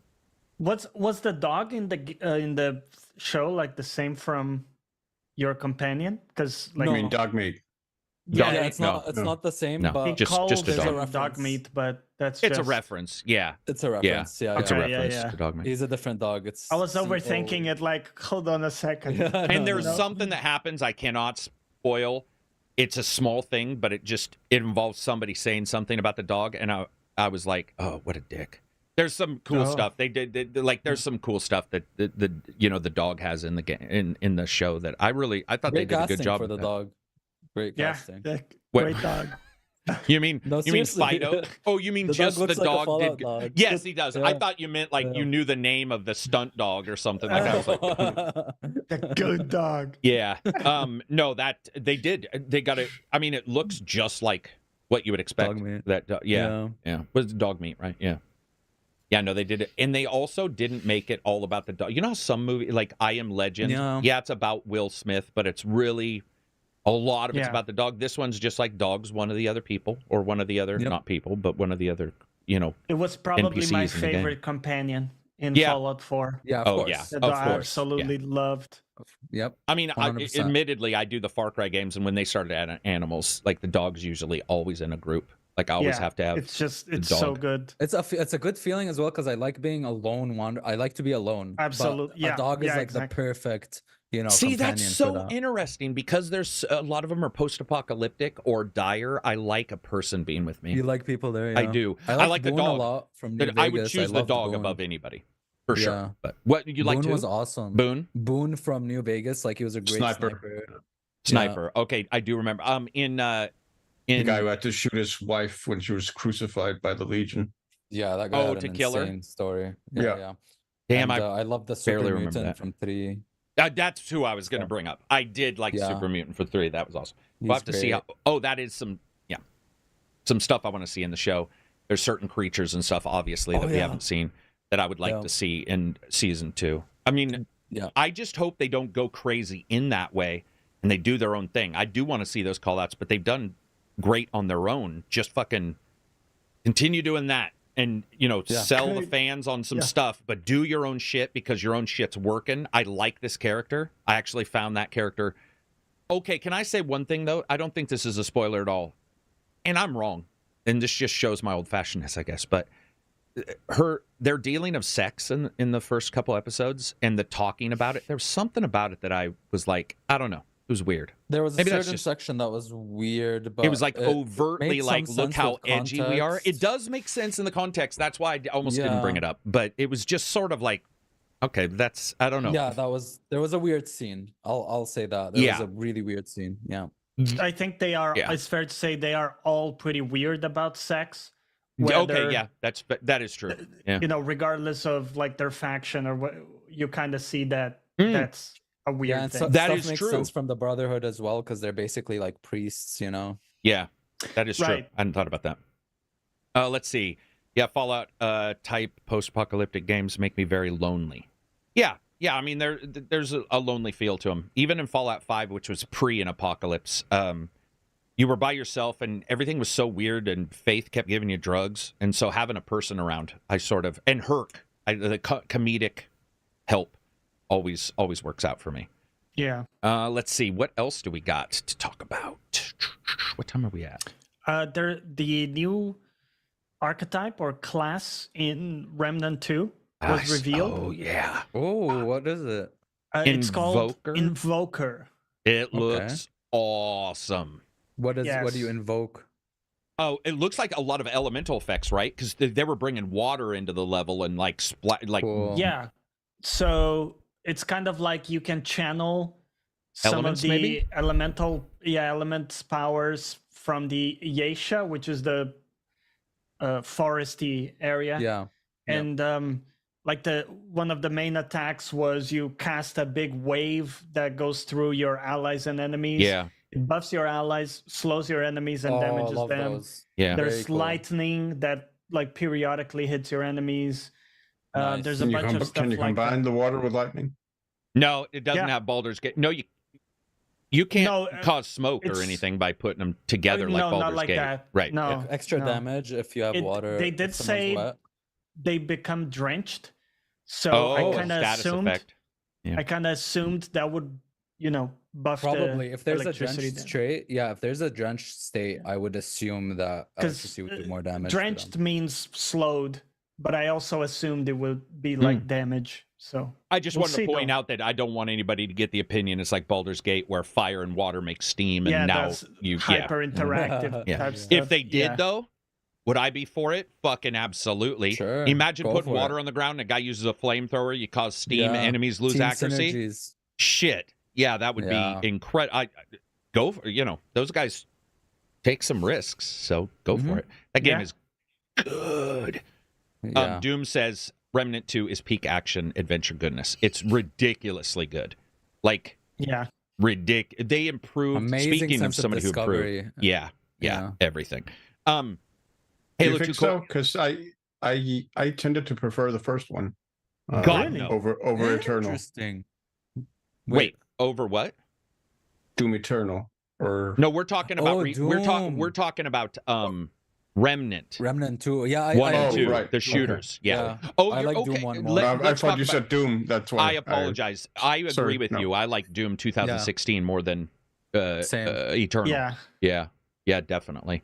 Even though I liked Eternal. with Eternal, with Eternal also it has a cool thing when you have all the mechanics and you get good with them, and there's like a song and dance with like Yeah. all your cooldowns and stuff is really, really fun. But I don't know, man. Doom 1 had this, maybe it was more concise and there wasn't as much platforming, and it was, I don't know, I just enjoyed one more. Do you know what I can't noticed really with put a finger why. Doom Eternal, I don't know if this is what Silver's talking about. One thing with Doom Eternal I didn't like was there were places that looked like you could only go there or do it via the grapple. And there were like floating areas that were like the only way to defeat these guys is to jump. It was gamified more. Sure. That sounds weird to Yeah. say that for a Doom game, but one was like death No, it makes parkour. sense. It's a combo of killing, and that Yeah. worked. And the circle in number when you first played 2016, man, and you went around and you were just killing people, it felt. There's few games. Yeah. In fact, I like it more than the classics. Weirdly enough, like I don't know if that's Yeah. a. Doom odd thing to say, 2016 is but- my favorite Doom by far. Yeah. Silver, what was it about Doom that you liked better than Eternal? I think it was a lot of things that it felt like a lot more focused for one. Yeah. 2016. word. I didn't like the hub ship for Eternal. I didn't think it really worked. I didn't really like the story elements, the cutscenes and stuff. They didn't really feel appropriate to me. And yeah, like you guys touched on a lot of the platforming elements and stuff like that. It felt like it struggled to have a proper identity, I guess, or Right. that was easy to like identify. Whereas the 2016 Doom definitely did not struggle in that front. So good. Johnny, did you do the Doom games? Yeah, I loved 16. I thought the Eternal was a bit too overwhelming for me to keep track of like all the places I had to be jumping to and the weaknesses of the different enemies and Right. stuff. Yeah, and your cooldowns and switching And your your grenades cooldowns, and switching your And the flamethrower, enemies yeah. were a bit more like beating them was locked behind specifically abusing their weakness. Specific counters, yeah. Specific counters. So it was a lot to keep track of. It was kind of like more mental than what I wanted, which was just like shoot some shit, pretty much. I think for me, I also really liked overall both of them. I did like Eternal. It's just Yeah, that when you I compare really it to like Eternal. 2016, they're so yeah. like it was still one of the better games that year, but compared to 2016, it was just magical. SBZ Super Chat, $5. Can we talk about the Pokemon Go controversy? Niantic updated the player's avatar to less appealing player. Who's playing Updated the player's avatar to less appealing. Player protested and devs refused refund requests. What's that mean? You mean they made the character look less appealing? That would be Yeah, weird. they made apparently their avatars look worse now, and players wanted to Dude, this is what I Yeah. talked about. We covered this a bunch last week in the capture stuff. When it's mocap, it's one thing. When it's just going in and changing the art, it seems really It's weird. weird. Yeah. I don't just track looked it up. much Nintendo stuff, but go ahead. No, I don't either. And this is the mobile game, right? Pokemon Go. So I know nothing about that. But I just looked it up earlier, and I saw they changed the way the avatars look, and people don't like how they look. They say they look a lot worse. And then also they removed some customization options. So, you had created your avatar, but now it's kind of like, A preset removed some of those or reset some of those things. And they were, refusing refunds or something. So, Damn. Yeah, this it says didn't- yeah. Oh, I'm sorry. Go for it. No, it didn't seem that big of a change to me. But again, I'm outside of this community, so. Yeah. I'm seeing people saying that people's avatars look much more childish and rounded, and the options for the faces are terrible too. Japan. Yeah, well, yeah, it might be. I mean, but I'm wondering why they changed them. Maybe they thought that customizations they're doing in the future fit better or fit more easily in whatever they were Maybe. doing. Yeah, I don't know. That's stupid, though. I mean, I hate that kind of stuff. Anytime anybody adjusts that kind of shit, it means, like, if you do cel-shaded Zelda, that's awesome. You've chosen that, whatever. But if you got a game out and then you go back and adjust it, there usually is a technical reason, like, oh, we've decided that future customizations will work better with these face templates. But it's pretty rare. I don't know of a game that's gone and back, even a Sims, which I play a ton of. I think the Sims hasn't even done that. Like gone back and changed stuff. I don't know, SPZ. That seems dumb. The players, the devs refused refund requests. I mean, that is just the way. I mean, devs can do that. That fucking sucks balls. What were you gonna say? Go ahead. I'm sorry. I remember, I forgot what year it is, and I forgot if it was true or not. But I remember a couple games or a game getting like a update when like a console version was released, and they made the PC graphics a little bit worse to kind of match. What was that? And it's they also made the other VR versions look worse to fit the Quest. It was there's particularly a shooter that did this, not Contractors, it's the other one, where they dumbed down the graphics to be the equal of the fucking shit Quest. And so people who had the powerful ones, their game looked worse. And they later were like, well, Quest is more popular and we want to use that as a base. And that pissed I mean, that is really a bad idea overall. But I think you're talking about... There's another game like on PC. Yeah, it's not the only one to have done this. Fuck.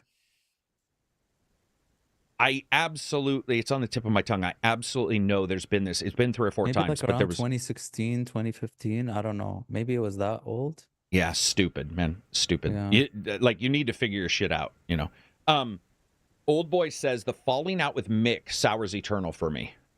Falling out with Mick. Yeah, Mick Gordon had a falling out with the Doom devs or something. I don't know. Doesn't affect me whatsoever, but it does make me, hate that. But it's not going to affect my enjoyment of the game, I don't think. Especially if I've already enjoyed it, I would have to go backwards and remove. The only game that's ever done that is Mass Effect. And that's because they promised something and then went the other way.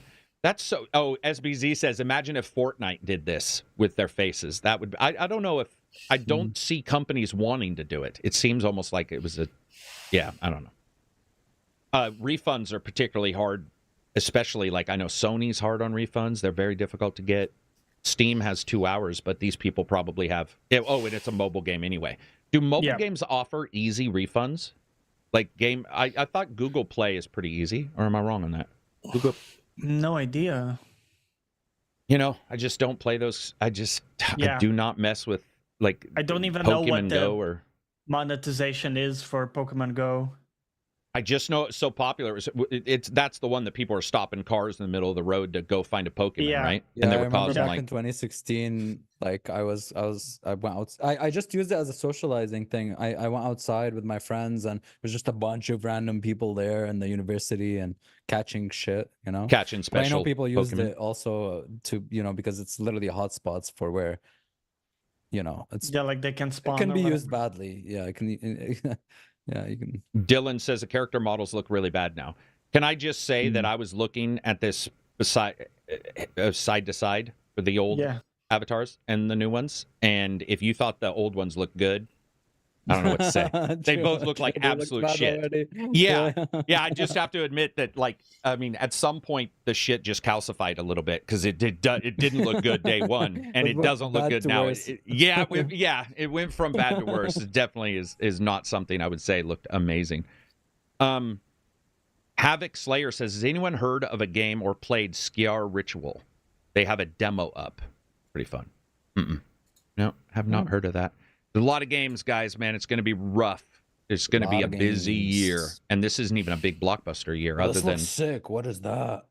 Now I can finally actually, when I was talking about a big game being announced, it was Kingdom Come. These guys guessed it, though, in chat a couple days before. It was this looks bastards. Cool.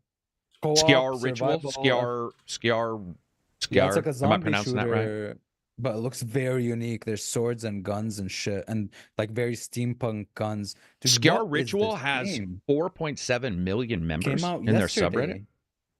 Or is he still talking about Pokemon? He must be talking about Pokemon. If this game has 4.7 friggin', what do you call it?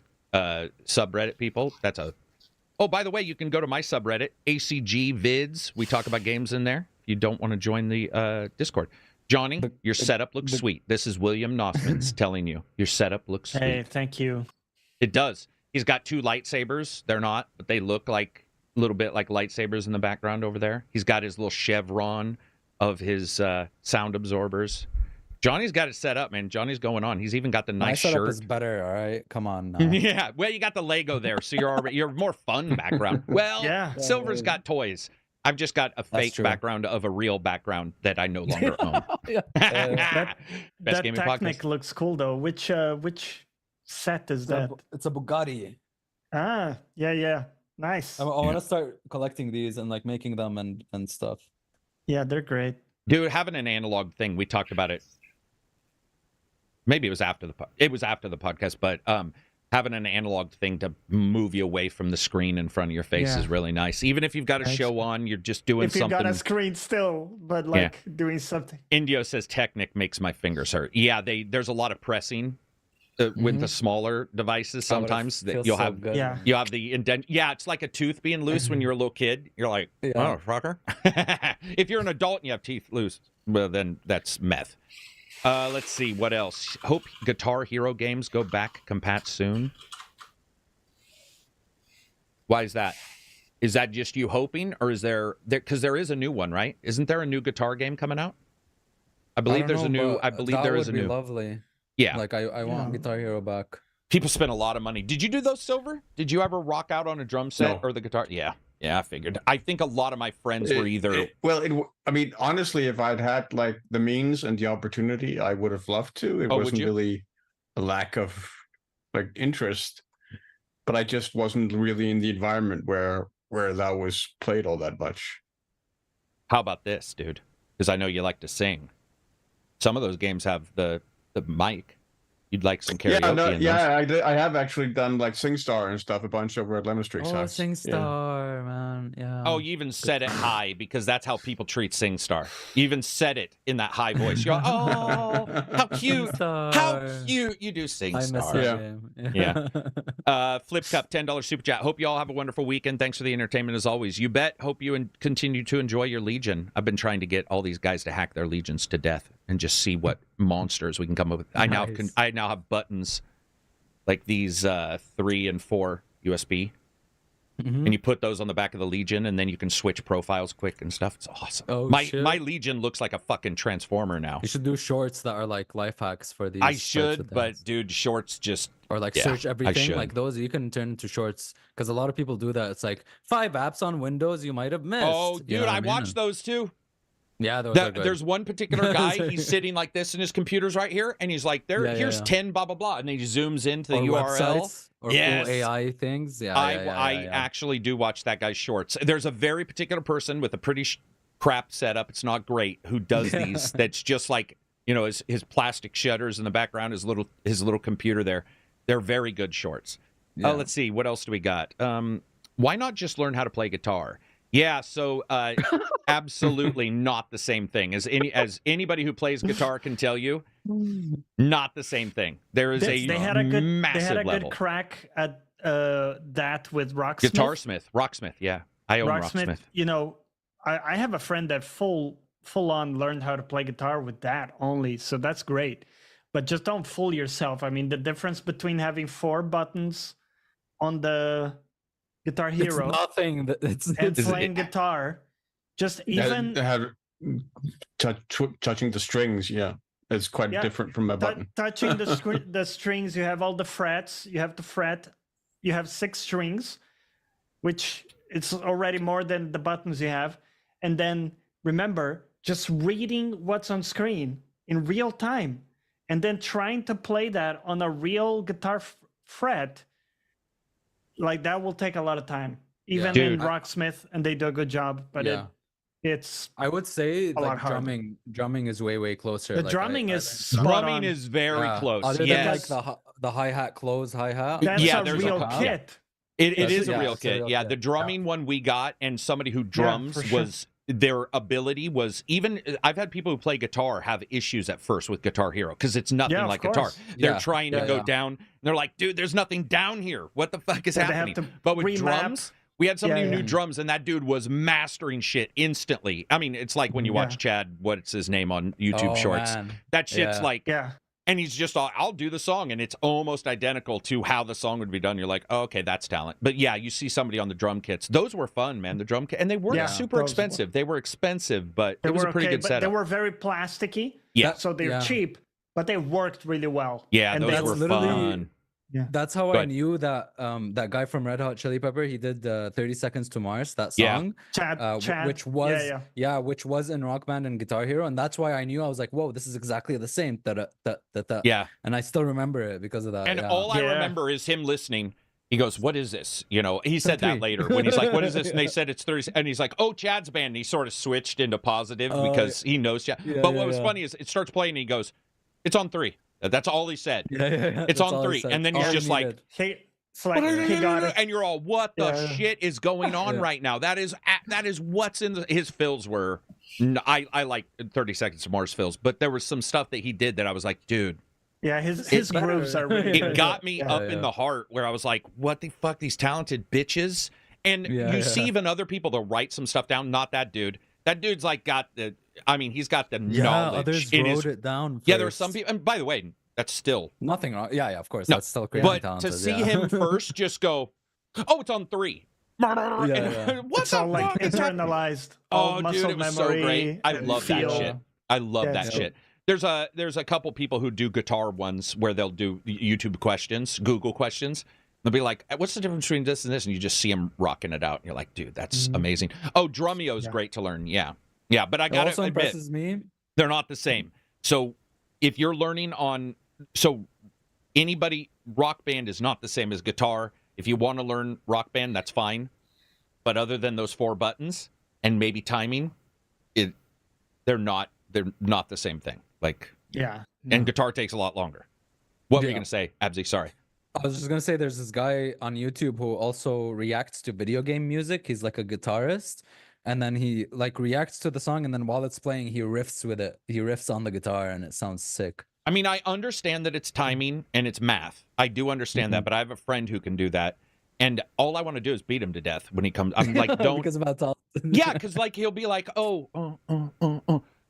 and his arpeggio, whatever he does, it just sounds like it fits, you know, because he knows where something's probably going to end because he knows what keys it's in. He'll just be like, oh, well, I know where it's going to end on this beat, so I can play whatever in the middle. And I'm like, no, I don't understand what you're talking about. That would be like saying the first letter of a fucking sentence and the last letter of a sentence means you know the middle of the sentence. It's like that fucking makes no sense. But guitarists who know that shit, Johnny obviously as well, is just, yeah, there's nothing I've ever actually been mad about when it comes to talent other than that. Because piano I can figure out. Piano's actually, I think, I personally think is easier because my fingers don't work well on weird chords. And I'll grab a thing and they'll be like, hit this chord. And I'll be like, the fuck you talking about? I need like, I've done that before. Been like, I think because there's something nice too with piano. I have a similar thing with violin.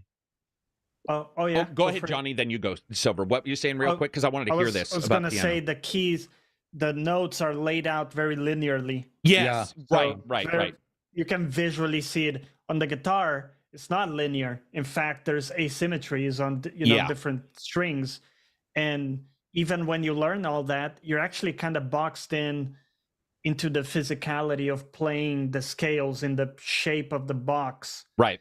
People have to purposely get out of that mental box when they try to improvise and stuff, because you become so fixed on that. Fixed on that one thing. And what were you saying about?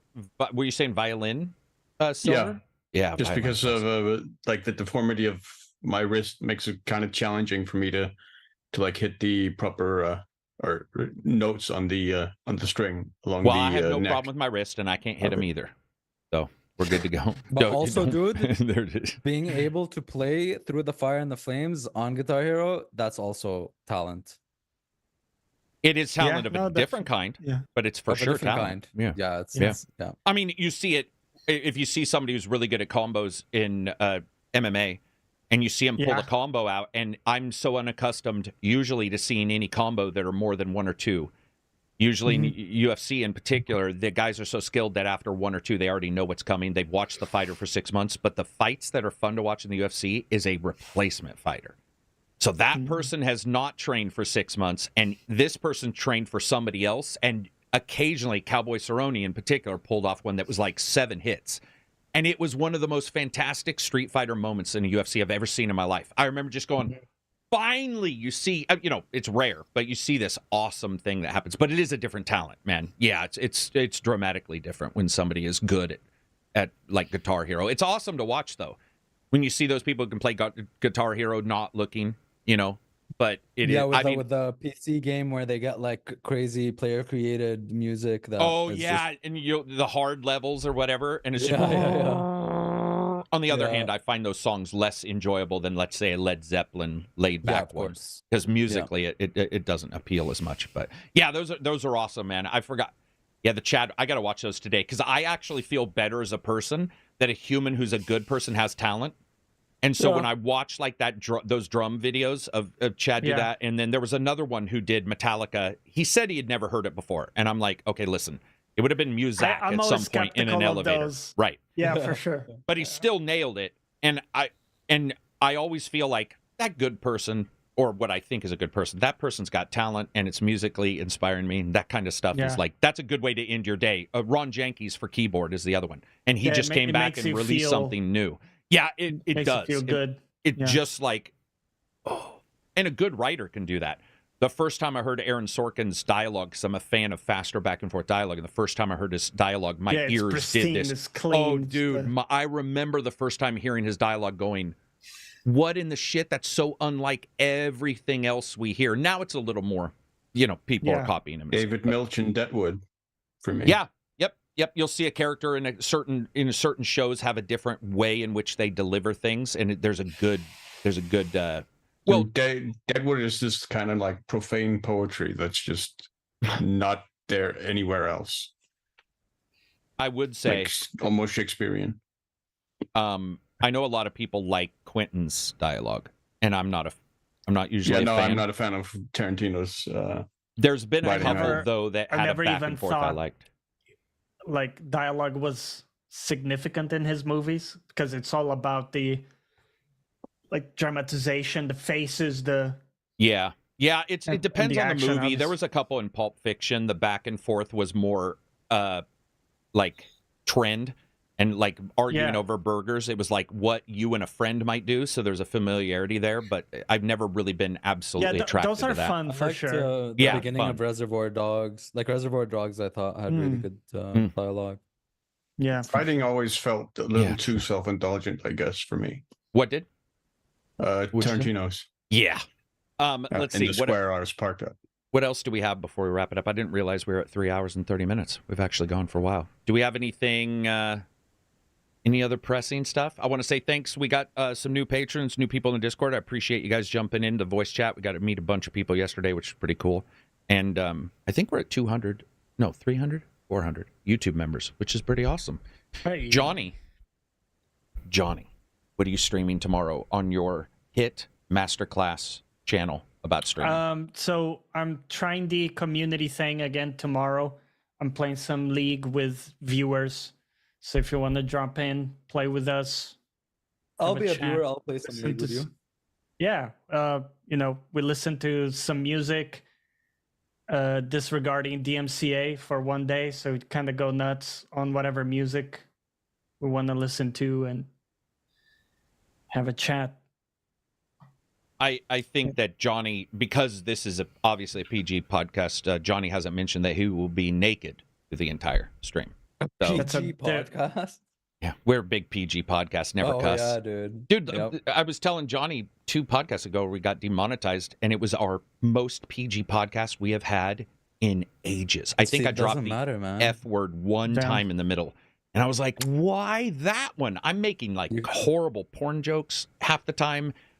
I'm dropping nothing. And then this random one, and I went back and I was like, what the hell, man? I think You it was can Johnny get and lung me. cancer By without myself. smoking, you know?